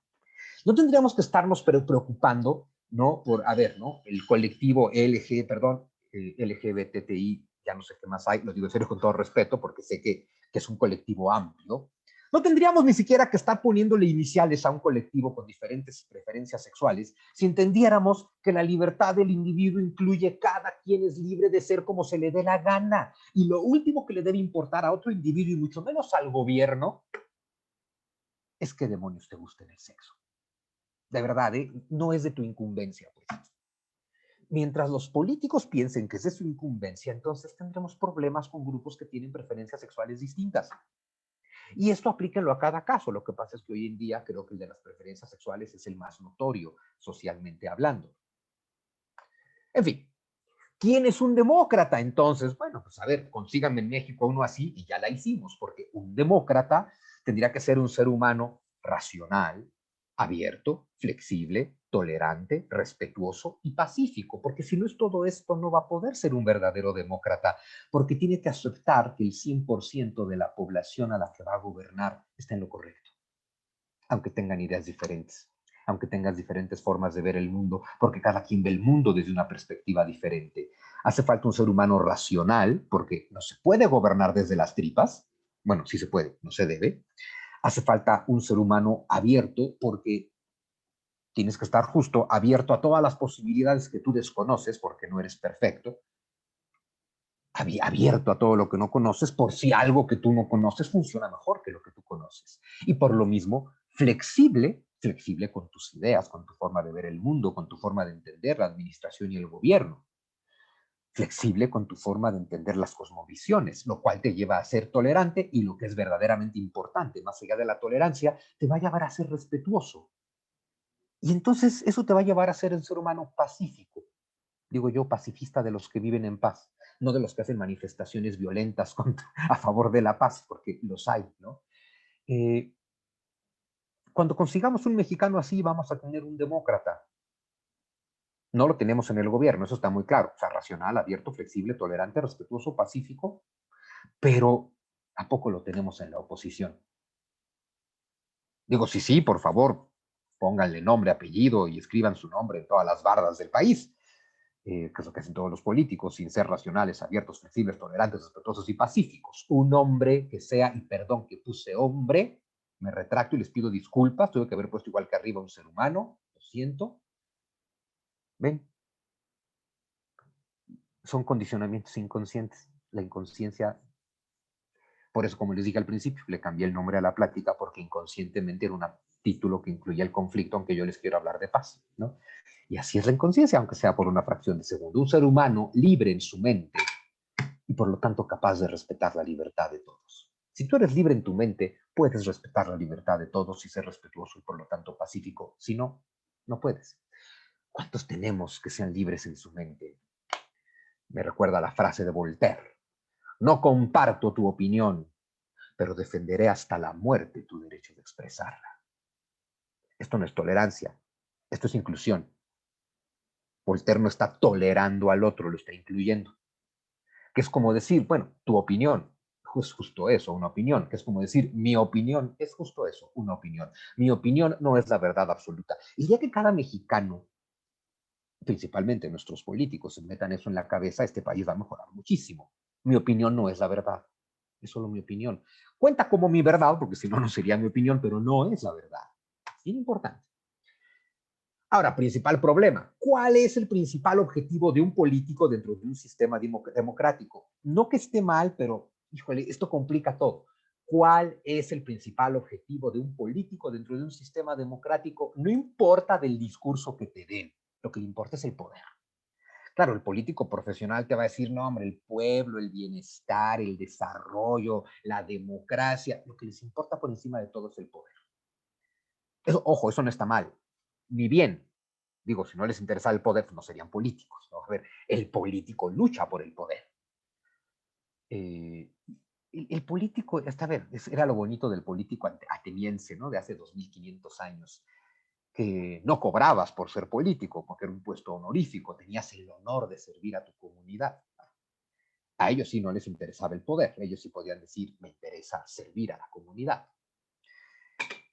Hace 2500 años, Pericles el Grande, con la intención de ampliar la democracia, dijo, claro, porque si no te pagan por ser el dirigente, quiere decir que solo los ricos podían ser dirigentes, porque nadie se puede dar el lujo de no cobrar, ¿no? Y entonces Pericles el Grande dijo, pues vamos a pagar por ser político. Y ahí empezó la decadencia de la democracia. Porque entonces, no solo hay dinero, no solamente es lo que me pagan, es el tema de que yo administro, ¿no? Y si tenemos corrupción, pues atáscate ahora que hay lodo, y entonces lo que me interesa es el poder. Y claro, la situación con la democracia es que la democracia no es otra cosa más que una lucha legalizada por el poder, una lucha organizada, encausada, en teoría con ciertos límites, pero al final es una lucha por el poder, ¿sí? Y entonces tenemos un problema, porque la democracia es una lucha legalizada y organizada por el poder. Dicho poder depende del voto. El voto depende de convencer al pueblo. Y claro, el pueblo no es racional ni ahora, ni nunca, ni en México, ni en el mundo. La mejor forma de mover y convencer y motivar al pueblo siempre ha sido, y es bien triste, mover sus pasiones y emociones negativas. ¿Por qué hay discurso de odio en la política?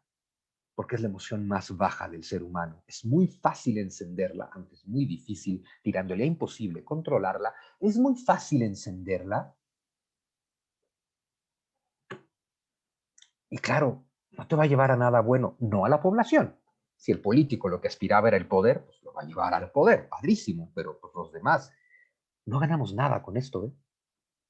Es decir, algo está muy mal con nuestra democracia, porque si bien le estoy diciendo que estos son defectos de la democracia en todo el mundo, evidentemente estoy eligiendo ejemplos en todo el mundo que son particularmente importantes en México. Eh, la verdad es que yo hoy en día no confío en ningún político que me diga en su discurso que lo que le interesa es la sociedad, el desarrollo, el bienestar, la igualdad. Quieren el poder. Ahora, está bien porque son políticos. Si a cambio de ejercer el poder, parece que se siente rico, ¿no? Nos dan una administración correcta que nos haga vivir bien, adelante, deleítate con el poder, no pasa nada, ¿no? El problema es que no nos lo dan, ¿sí? Entonces nos enfrentamos a que la mejor forma de conseguir el voto en cualquier democracia, pero entre más irracional y pasional es el pueblo, se da más, la mejor forma de conseguir el voto y por lo tanto el poder en esta lucha legalizada por el poder, que es la democracia, es inculcar el odio y el miedo. Porque al final la democracia implica, hay muchos luchando por el voto de todos, muchos luchando por ser el que representan la soberanía de todos. Y entonces, en esa lucha por el voto, tienes que dividir a la población. Y perdón, la única forma de dividir a la población es inoculando odio. Ojo, este no es un defecto de la democracia mexicana, es un defecto de la democracia en general, que nunca apela a la razón del votante, que es a lo que debería de apelar, según los padres de la democracia, tanto en la Atenas antigua como en la Ilustración y en Estados Unidos. La apuesta de los padres de la democracia era que un pueblo racional y moderado y sereno es capaz de gobernarse a sí mismos. Pero tendríamos que preguntarnos si el mexicano es racional, moderado y sereno. ¿Sí? Y como no lo somos, entonces es muy fácil para el político inculcar odio. Y la mejor forma de hacerlo es a través de ideologías. ¿Sí?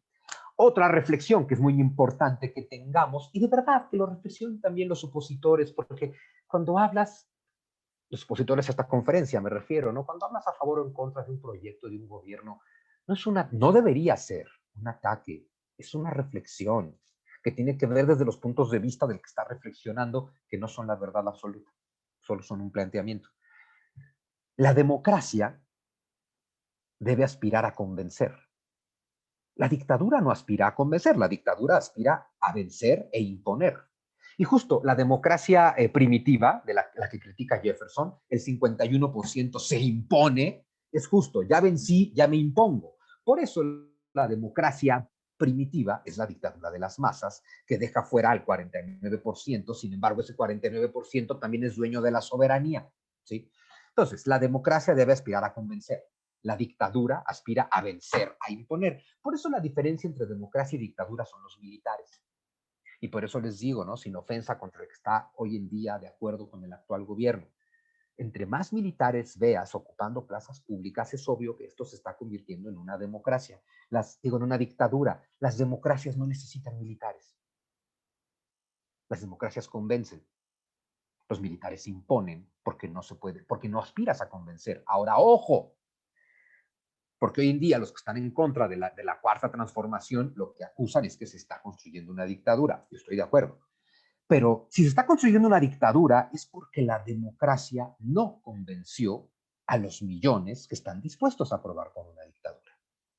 Los famosos 30 millones. No sé si todos quieran una dictadura, pero muchos de esos famosos 30 millones que votaron por don Andrés, si tú les dices, es que Andrés Manuel está acabando con la democracia, te podría contestar, ¿y a mí qué?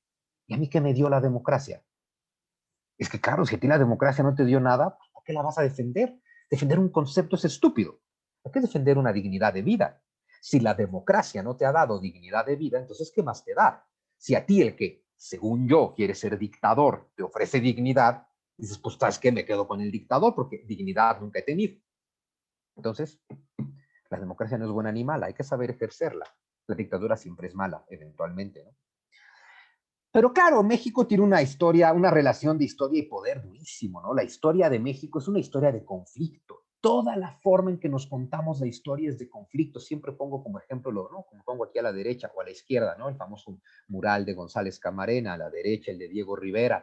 El mexicano siempre se está peleando. Nunca se nos ha enseñado algo distinto. Nunca. Nunca en 200 años de vida independiente. Nunca en las estructuras familiares hemos enseñado algo que no sea conflicto. Perdón, la familia mexicana es conflictiva. Si no, no tendríamos de los mayores índices de violencia intrafamiliar. La educación mexicana, basada en el sistema educativo prusiano, es conflictiva. Está basada en el conflicto porque está basada en la competencia. Y claro, a ver, el sistema capitalista está lleno de bondades y está lleno de cosas terribles. Y probablemente lo más terrible del sistema capitalista es que al final es un sistema de competencia absoluta de todos contra todos. Y eso solo genera conflicto. Hay mucho que hacer por el sistema capitalista, ¿no? Genera más riqueza que ningún otro sistema. Genera más pobreza que ningún otro sistema, porque aunque genera más riqueza que ningún otro sistema, no genera distribución. Ahora, ojo, la chamba del capitalismo no es distribuir riqueza, es generarla. La chamba del político es hacer, como nuestro administrador, que el capitalismo y su riqueza se distribuyan. entre todos, ¿sí? Repartiendo dignidad entre todos. No tienes que repartirle a todo el mundo lo mismo, de dinero, sí de dignidad. En fin, nuestra política siempre ha estado basada en el conflicto. Nunca nos hemos contado una historia diferente. Nuestro himno es una oda al conflicto, nuestro escudo nacional es una oda al conflicto, todos nuestros murales son una oda al conflicto, nuestra narrativa histórica es una oda al conflicto. Nuestra política es una oda al conflicto, nuestros representantes se agarran a madrazos en las cámaras y decimos que nos indigna, pero si el mexicano se agarra a madrazos en la calle, ¿por qué no su representante se habría de agarrar a madrazos en las cámaras, no? Tenemos un problema de todos. Dentro de las teorías sociológicas, que no les voy a dar una clase de sociología, pero hay una teoría marxista, que es la teoría del conflicto, ¿no? El modelo sociológico del conflicto. Yo estudié una maestría en marxismo. Hay que decirlo, el marxismo es una forma de entender la historia, nada más.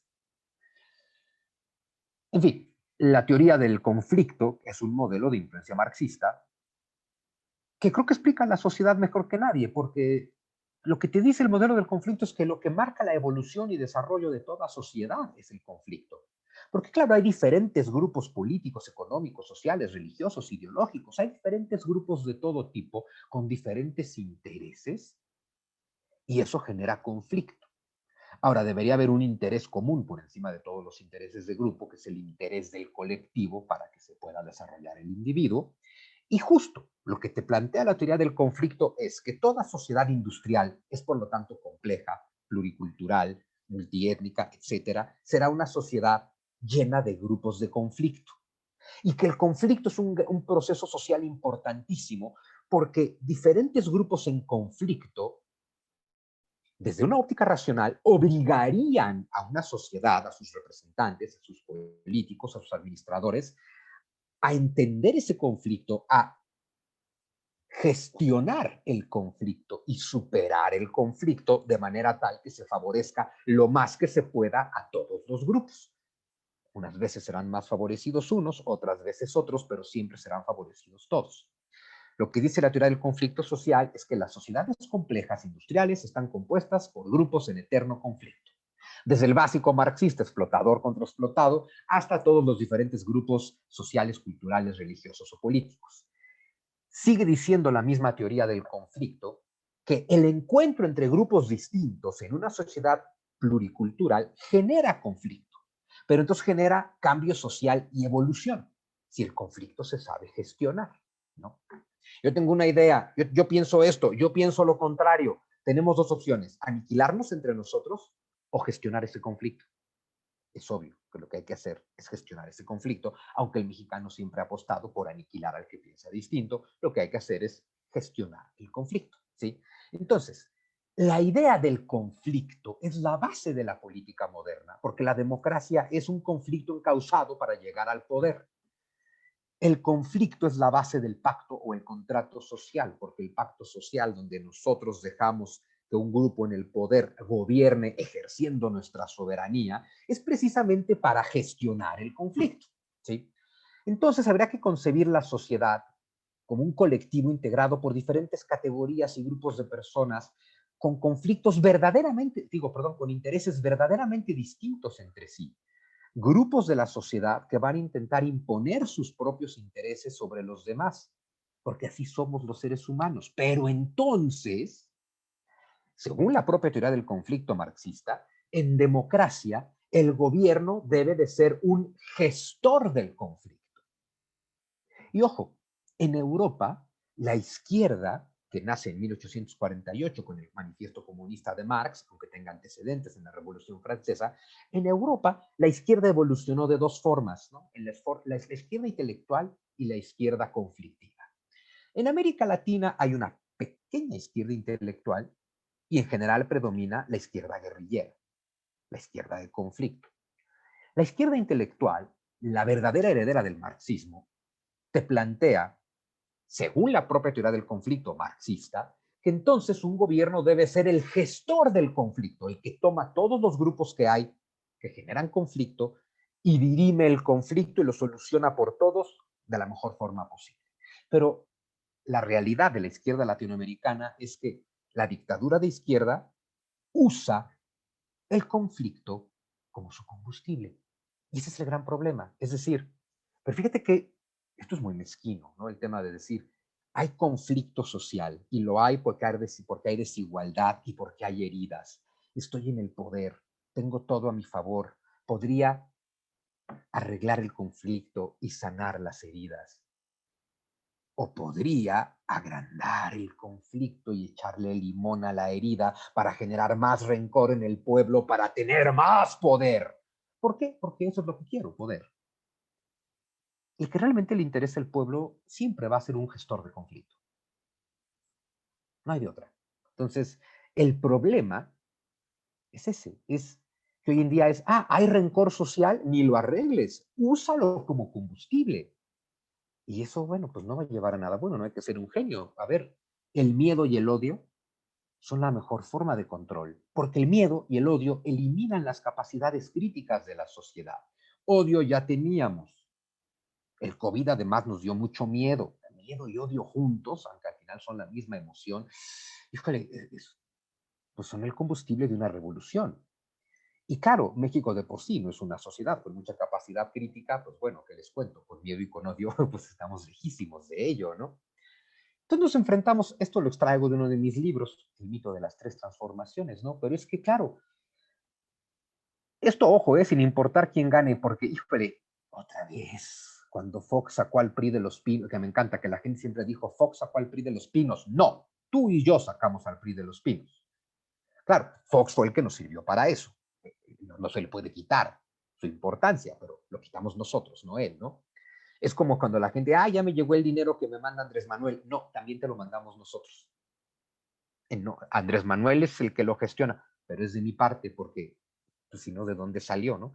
Digo, no puede ser del bolsillo de alguien que trae 200 pesos en el bolsillo según sus propias declaraciones, ¿no? Entonces, hay que tenerlo claro. Y ojo, tomar del que tiene más para darle al que tiene menos es correcto. Somos un colectivo.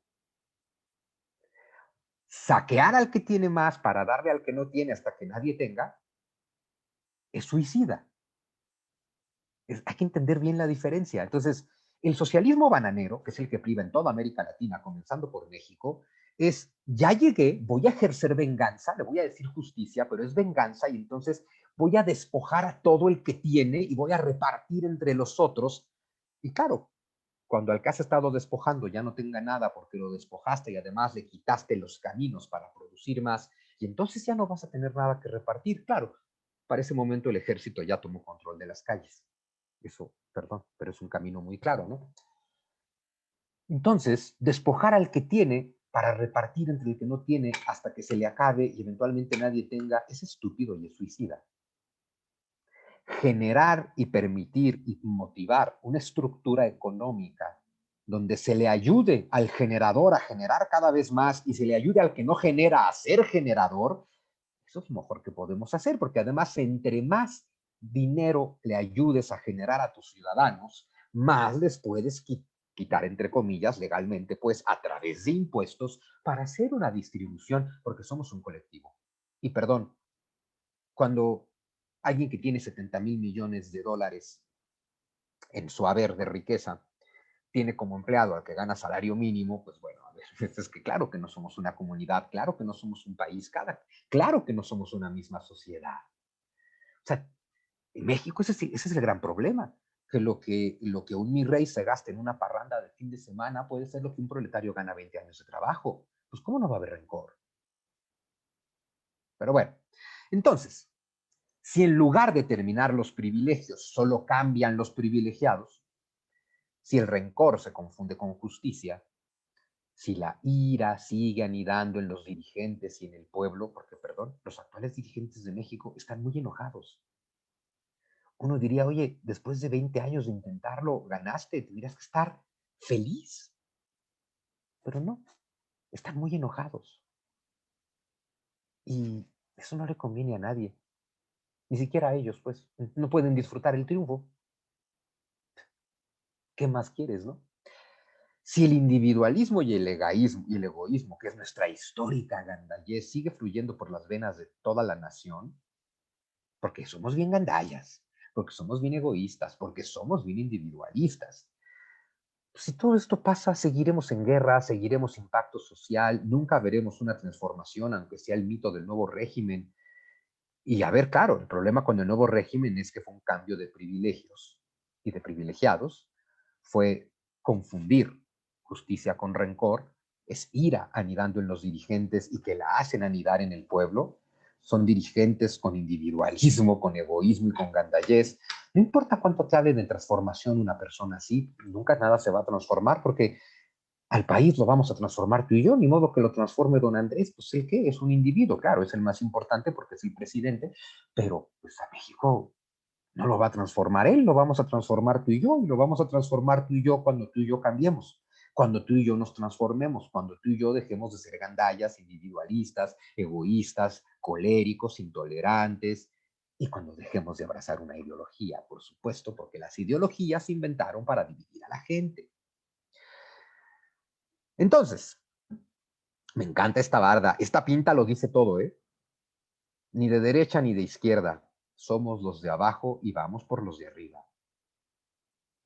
Es terrible. Y este es el rencor que promueve el actual gobierno. No se dan cuenta de que ellos no se dieron cuenta, pero es que ya están arriba. Eventualmente los de abajo no se van a detener en su conflicto con los de arriba, ¿no? El problema del rencor social como proyecto es que engendra sed de venganza y la sed de venganza es insaciable. Insaciable. No importa lo que hagas, lo que logres, lo que ganes, de quién te desquites, aún quieres más venganza. La venganza es un pozo sin fondo. Y si haces anidar eso en la población que te apoya, cuando dejen de vengarse de los que consideran el otro, también se van a vengar de ti. La venganza no termina nunca. Cualquiera que haya sentido venganza lo sabe. Cualquiera que se haya vengado lo sabe. El que busca venganza es capaz de destruir y matar aunque eso implique su autodestrucción. Y México es un país que está en un suicidio colectivo despacito pero constante. México ha elegido el camino de la autodestrucción. No hay que ser un genio para saber que la autodestrucción no nos va a llevar a construir nada, pero el problema del que quiere venganza es, oye, pero es que tú te vas a morir en el proceso.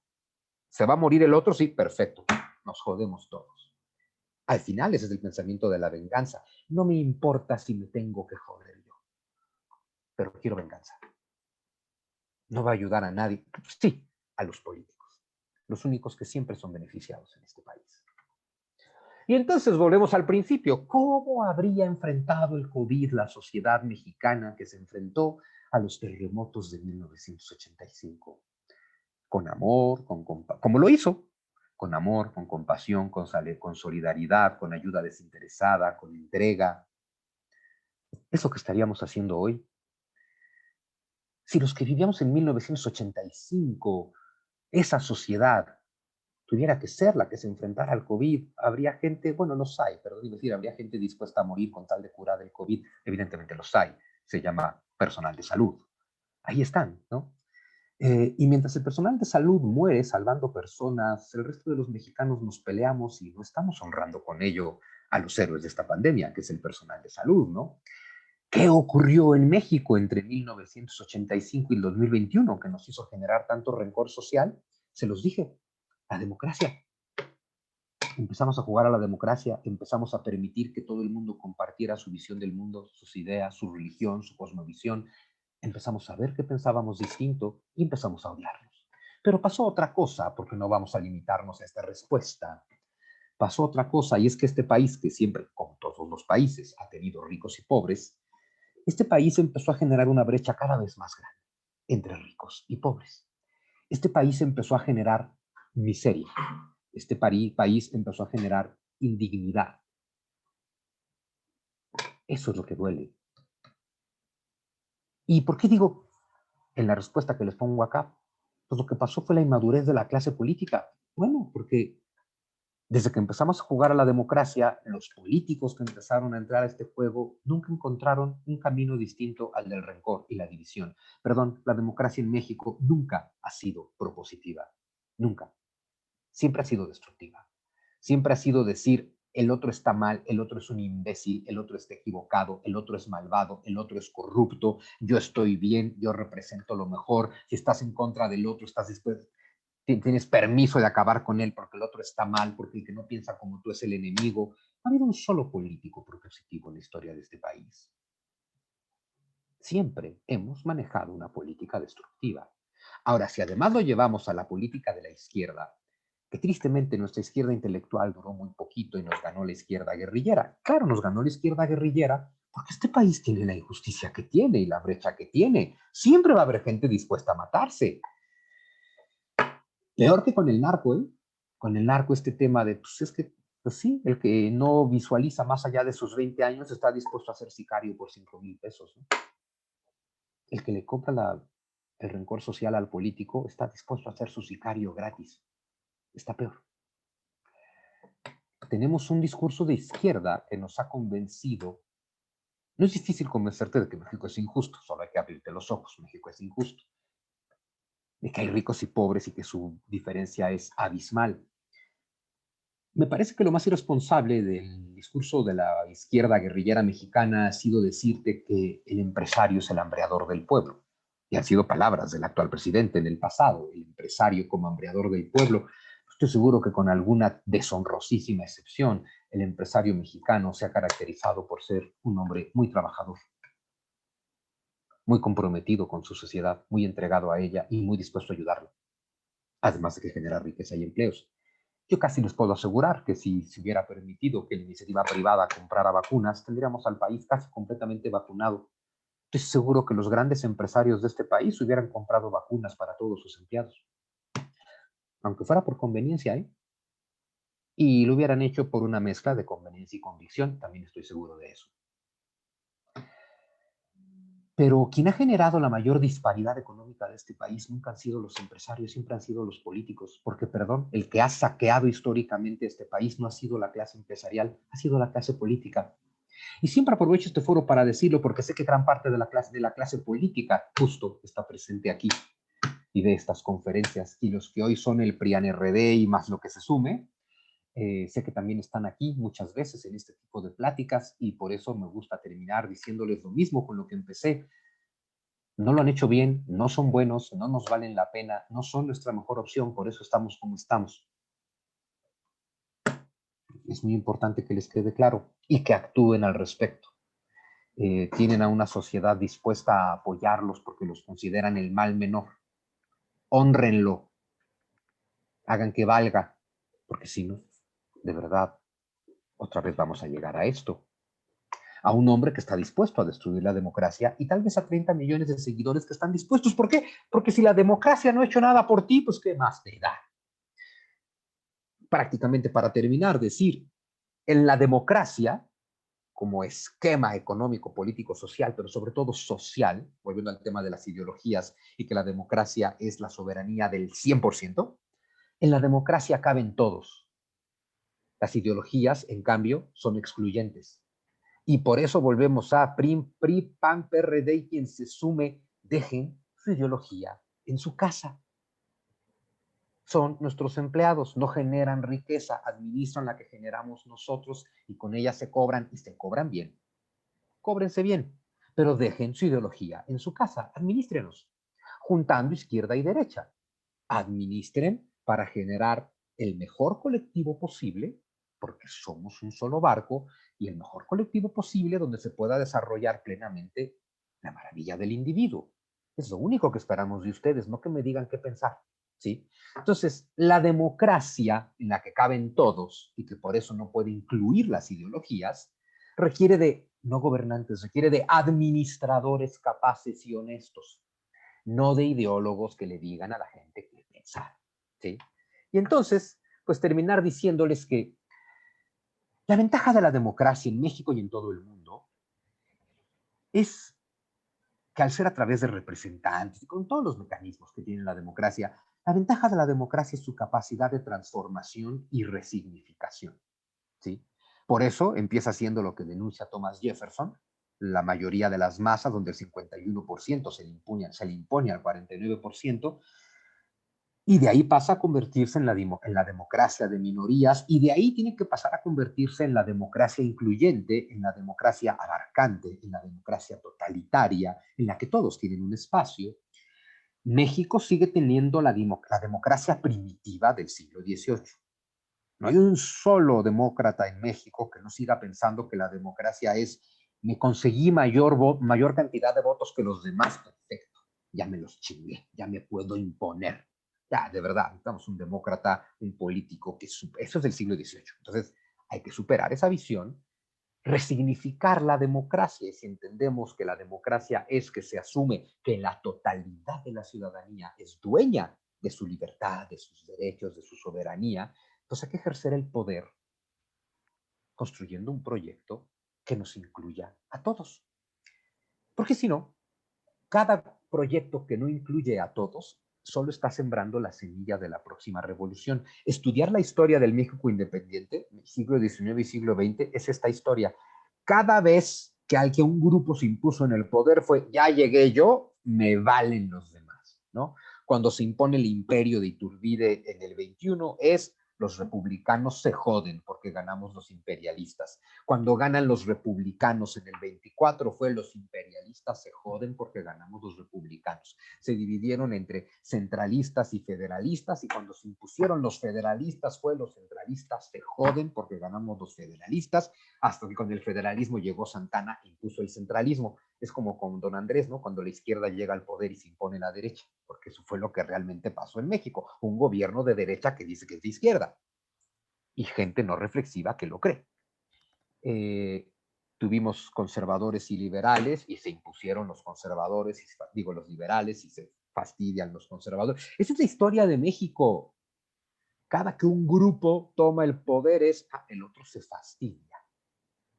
Nunca hemos tenido líderes, hemos tenido jefes de tribu. Entonces,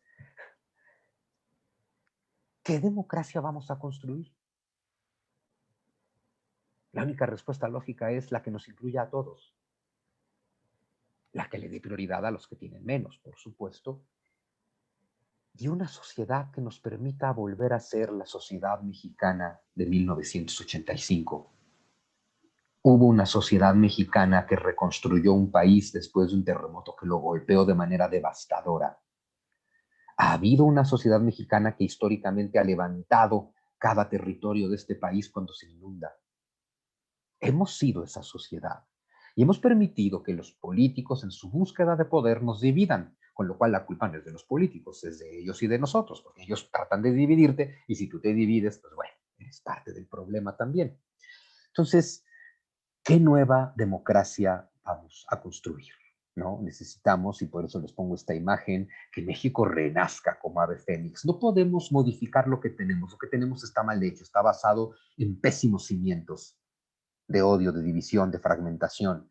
Necesitamos emerger de lo que somos. México está como siempre ha estado, porque es un país que parece bendecido de verdad, está con una nueva gran oportunidad de ser grande. Históricamente las hemos desaprovechado y hemos preferido rompernos la madre entre nosotros. De verdad, dejen de leer historia nacionalista. La historia real de México nos demuestra que somos el país que cada vez que ha estado a punto de salir adelante elige la autodestrucción. Y otra vez, estamos en el límite de poder salir adelante o elegir la autodestrucción. La sed de venganza te hace votar por la autodestrucción, pero evidentemente no va a servir. Un proyecto que no sea 100% incluyente solo va a generar otra revolución y nos va a llevar por el camino de la autodestrucción. Entonces, sin importar lo que pase el 6 de junio,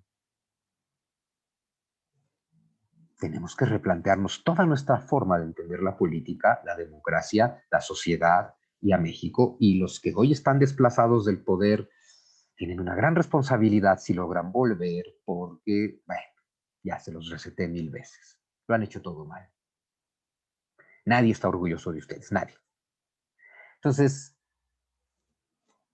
saquen eso que queda de dignidad y háganos grandes, porque tenemos con todo. Y por supuesto, México y mexicanos, hagámonos grandes, porque tenemos con todo, independientemente de lo que haga cualquier político. La invitación que yo siempre te hago a ti, mexicano que me escuchas, es que si tú eres un mexicano con posibilidades y con futuro, elijas aunque sea a un mexicano sin posibilidades y sin futuro y se las obsequies. beca a un mexicano, no a través de caridad, no a través de una organización, no a través de una fundación, que si lo hace, síguelo haciendo y hazlo bien. Comprométete con un solo mexicano. Si cada mexicano con posibilidades hoy se compromete con un mexicano sin posibilidades, México cambia en una generación. Elige a un mexicano sin oportunidades, sin posibilidades, pero con potencial, y conviértelo en algo completamente distinto. Toma a un mexicano que tiene toda la capacidad interior y que no tiene el entorno que le permita sobresalir, y hazlo sobresalir. Uno podrá decir, y es correcto, yo soy una persona de bien y hago todo eso por mis hijos, esa es tu obligación. El otro también, porque tu familia es todo tu país. Porque si no ves a todo tu país como tu familia, no somos una comunidad, no somos un pueblo, y por eso no abrazamos a los niños de la tribu, y por eso están dispuestos a incendiar la aldea. Elige a un mexicano y hazlo sobresalir. Es tu deber. Es tu deber como mexicano. Gracias.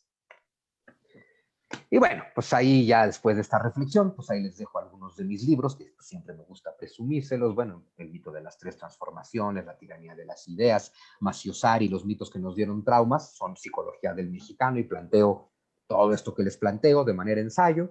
Los otros, pues son novelas, hay de todo, y bueno, ahí les dejo algunos, y sobre todo, pues aquí les dejo mis datos y quedo a sus órdenes, y espero haberles dado una charla interesante. Espero que se lleven algo para reflexionar, espero que hayamos aprendido y que hayan tenido una bonita tarde. Muchas gracias. Muchísimas gracias, Juan Miguel. En verdad, demasiada información, yo creo, para poder verte nada más una vez. Yo creo que tenemos que volver y regresar a escuchar todos estos conceptos, porque nos cambia la visión y los paradigmas que hemos ido construyendo a través de nuestra historia, y construyendo, como nosotros llamamos los psicólogos, introyectos que no los atrevemos a cuestionar porque los vamos normalizando. Yo lo único que quería también comentar, que Sí por México no es una fuerza política, ese es Va por México. Este es un espacio ciudadano 100%, un espacio que, como tú bien dices, nos ha costado mucho construir en esta pluralidad, porque los grupos dicen, es que si ustedes incluyen a grupos de feministas y nosotros estamos a favor del aborto, no nos sumamos. Y lo mismo dicen las feministas. Lo que nosotros queremos construir es lo que tú propones, en donde trabajemos en las coincidencias por esta búsqueda de una soberanía de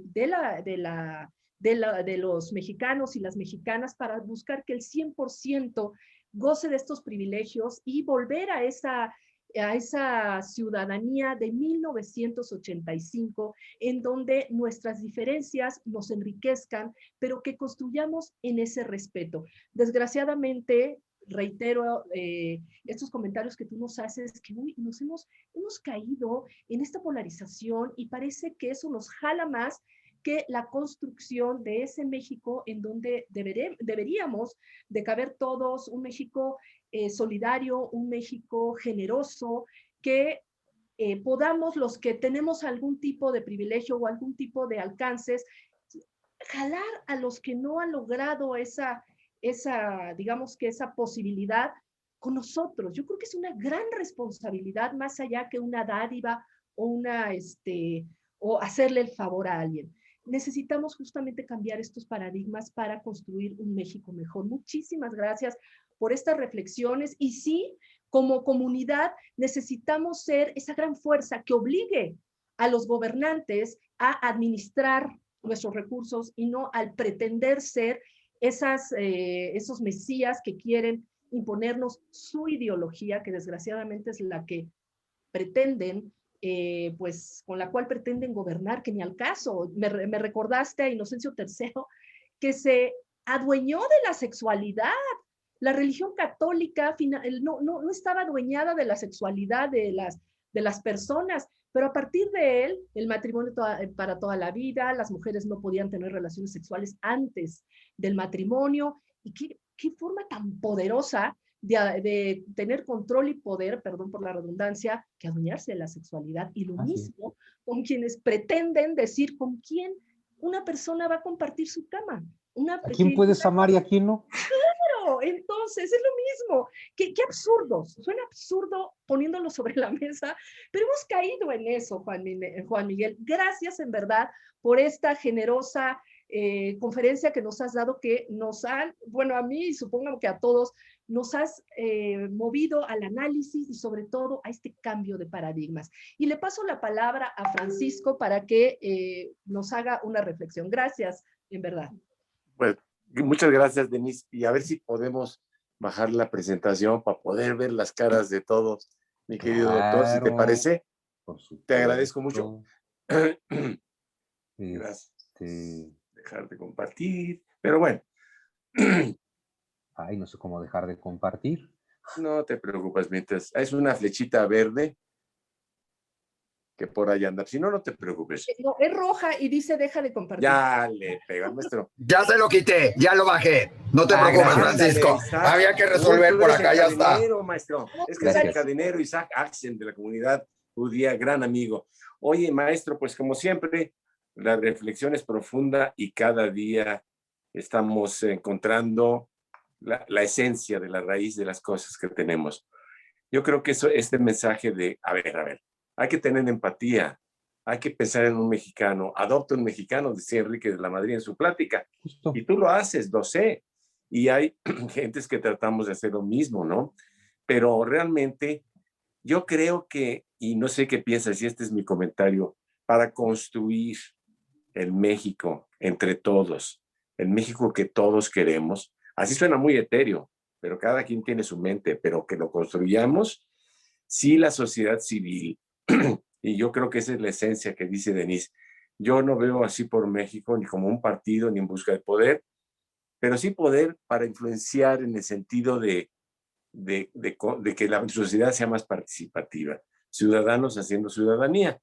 Es muy difícil porque ya cuando llegas a un lugar dices, pues ahora me toca a mí agarrar el poder, que es como dijo Marx, ¿verdad? Pues el, el mecanismo para poder lograr algo. Pero mi pregunta es, de tu perspectiva, ahorita que se vino un terremoto de salud, un terremoto de pobreza, un terremoto político, es terrible. Yo sí creo que en las peores crisis viene un despertar y me gustaría ver tu perspectiva del despertar ciudadano, es decir, no puedo abdicar, no le puedo echar la culpa a los gobernantes, tengo que asumir responsabilidad, tengo que yo hacer algo. Y ahí esa es creo que la labor que yo vería para Sí por México, y no para el 6 de junio de 2021, sino para el siguiente año, y de aquí para muchos años, hasta que aguante el cuerpo. Pero ese tema de ciudadanía, ¿cómo lo ves tú? Y crees que esto sería algo que, bueno, yo lo estoy haciendo y lo está haciendo Denise y muchos, pero ¿cuál es tu perspectiva? Y aunque tarde mucho, que sigamos en el camino, ¿no? ¿Cómo ves ese importante? Pues es que, a ver, ¿no? No puede haber democracia sin ciudadanía. No hay que olvidar que el concepto mismo de ciudadanía fue inventado precisamente por los creadores de la democracia, ¿no? Por los ilustrados previos a la Revolución Francesa, donde surge el concepto actual de democracia, porque claro, antes que tenías un monarca nombrado por el dedo de Dios, literal, esa era la idea, el derecho divino, y claro, súbditos, que literal la palabra significa el que está debajo, ¿no? El rey hasta arriba, nombrado por Dios, y los demás debajo del rey. Y el pacto social es, pues déjate gobernar por el rey, pero a él no le puedes cuestionar nada, ¿no? Justo derrocar a las monarquías, que es el gran proceso de todo el siglo XIX hasta llegar a las guerras mundiales, en realidad, derrocar a las monarquías trae implícito la obligación de generar ciudadanía. Porque si tú derrocas un poder absoluto y no generas ciudadanía, entonces solamente podrás sustituirlo por un nuevo poder absoluto. Eso se ve en el mismísimo proceso de la Revolución Francesa, ¿no? Cuando, claro, derrocan al rey, le cortan la cabeza, declaran la abolición de la monarquía y en realidad no había ciudadanía previamente desarrollada, nadie sabía gobernar. Al final por eso Napoleón da un golpe de estado y acaba de emperador, y al final por eso les regresa la monarquía, y al final por eso tardan 80 años en realmente tener una república, porque no puede haber república sin ciudadanía. Recordemos que la palabra república significa algo muy simple, la cosa pública, refiriéndose al país, ¿no? Que el país es la cosa pública, el país nos pertenece a todos. Si no generamos ciudadanía, pues los que generen políticas se van a apoderar del país. Entonces, la única forma de que los políticos no sean dueños del país es que nosotros seamos ciudadanos. Y en eso estamos, y en eso hay que seguir, porque el ciudadano tiene que presionar al político, porque para eso está. Bien. ¿Denise? Pues muchas gracias. Dime una cosa, Juan Miguel, no sé si tienes un poquito más de tiempo para preguntas o quieres tomarlas del público. Ahora sí que nosotros estamos para que tú nos indiques. Ay, pues me da mucha pena que si ando así como muy cortadito de tiempo. Si tienes una o dos preguntas por ahí, pues encantado, pero sí estoy teniéndome que ir. Con muchísimas gracias. ¿Te parece a las 8? ¿Cerramos? Sí, venga. Ok, de hecho, hay muchas felicitaciones, no sé si las has podido ver en el chat, en donde pues te agradecen la conferencia, hay comentarios, una de ellas es Nancy que dice, estoy azorada de ver todos los intelectuales olvidando qué malo que AMLO quiere control estatal para eliminar la libertad económica, que quiere imponernos una idea de repartir los bienes de los que más tienen, de expropiar para repartirles, de irse en contra de la propiedad privada que andaba en Tabasco formando células comunistas. Es de izquierda y tiene un ladito conservador, eso nada más. O sea, son comentarios que hacen, no sé tú qué opinas. Y por otro lado, déjame buscar otra por acá, porque hay muchas en donde nos pudieras dar tu punto de vista. Bueno, aquí hablan también de la necedad, la ineptitud, que obviamente, no sé tú qué opinas, esto lo voy a incluir yo, es de mi cosecha. ¿Qué tanto el gobierno es un reflejo de la sociedad que gobierna? Bueno, pues es que ahí está el meollo del asunto y ahí está el principal problema de la democracia, ¿no? Pues, ¿de dónde salieron los políticos? Pues de nosotros. Eso no lo podemos olvidar nunca, ¿no? No los trajimos de Suecia, no los trajimos de Marte, no los sacamos del fondo del mar, los políticos mexicanos vienen del pueblo de México, entonces, claro, oye, es que el político es un gandalla, pues es que será que el pueblo es gandalla, oye, es que el político es corrupto, pues será que el pueblo es corrupto, es que el político es individualista, lo que quieras, pues será que el pueblo lo es, porque si no, este político, ¿de dónde salió? Entonces, ¿qué tenemos que hacer? Está padrísimo que veas a los políticos y como un ejercicio interno, en los políticos que peores te caigan, si quieres, señala todos sus defectos, ve todo eso que te choca de ellos, y ya que lo tengas en una lista, ponte a pensar qué de todo eso tienes tú, porque ese hombre no se generó solo, esa mujer no se generó sola, y entonces, todo lo que no te guste de los políticos en ti, cámbialo en ti. Todo lo que no te guste de los políticos, cámbialo en ti. Tú no puedes cambiar al político, te puedes cambiar a ti. Bien. Francisco. Bueno, pues ya creo que ya llegamos al tiempo y nos encantaría seguir, maestro. Creo que el mensaje es no veas hacia afuera, ve hacia adentro. Básicamente. Ve tu sentimiento, elimina tus odios, elimina tus miedos. Ese es lo único que no nos permite crear, construir.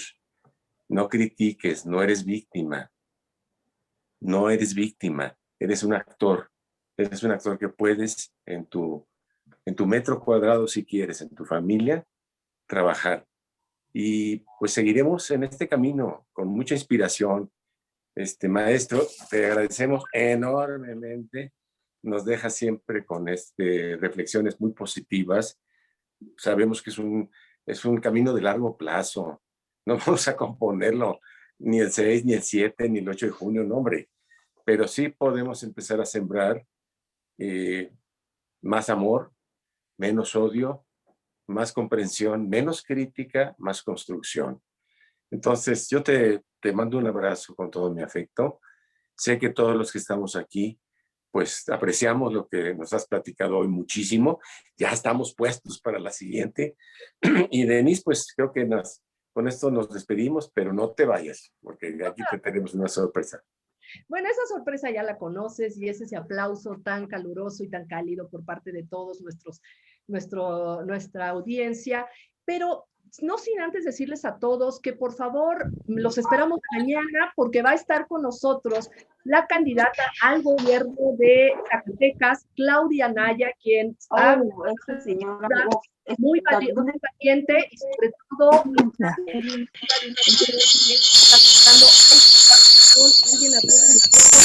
todo el mundo. Bravo, gracias. Todo, maestro. Gracias. Gracias. Juan Miguel. Muchas gracias. Bravo. Gracias. Qué bonito. Excelente. Con su presidente. Hay que escribir un proyecto. ¿Qué hacer? Gracias. ¿Qué hacer? Esa es la pregunta que tenemos. ¿Qué hacer? Sí por México se llama. Trabajar como mexicanos y unirnos, Claro, ser mejor ciudadanos. eso. ¡Bravo! Bravo, bravísimo. Bravo, Saludos, Enrique. Gracias. Gracias. Saludos.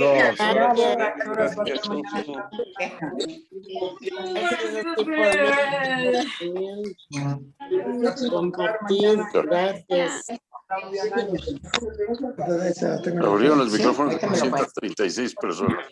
Una tontería. Los aplausos. Muchas gracias. Muchas gracias a todos. Buenas tardes. Gracias, Martita. Un abrazo y un beso. Gracias. Como siempre.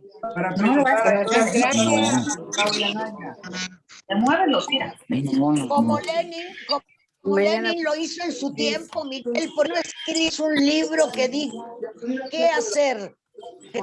A votar. No, A participar. Es otra cosa. Es filosofía lo que tiene que escribir ahora. ¿Qué hacer? Está escrito todo en sus libros, lean los libros, ya está todo. Sí, he leído. Claro. No está todo todavía. No está todo. Hay Los otra he pregunta, leído. Martita. Ahora, ¿qué voy a hacer? Yo voy a ¿Qué hacerme esa vamos a pregunta hacer? mañana. ¿Qué ¿Qué hacer? vamos? Está mejor. Lo que vamos a hacer es votar el 6 de junio. Eso para empezar. Sin Pero duda. después, Ahí viene el ¿cómo reto. reeducar cómo educar a la sociedad? Tenemos que reeducarnos todos. Así es, Martín. Empezar a trabajar por la construcción de democracia, sobre todo de nuestra vida, definitivamente. Denise, Dime, ¿quién es? soy Braulio. Braulio. No tengo el ID, no tengo el ID de esta semana, de ningún día. Si te puedes escribir en mi WhatsApp, te mando todos los links y a quien le interese, que les mandamos todas las invitaciones a todas las conferencias y eventos de esta semana. Pueden escribir al 55 44 03 04 44, pero si no lo pudieron anotar, ahorita lo repito, también en el código QR del cartel de esta conferencia o de cualquier conferencia de Sí por México, en este código QR le ponen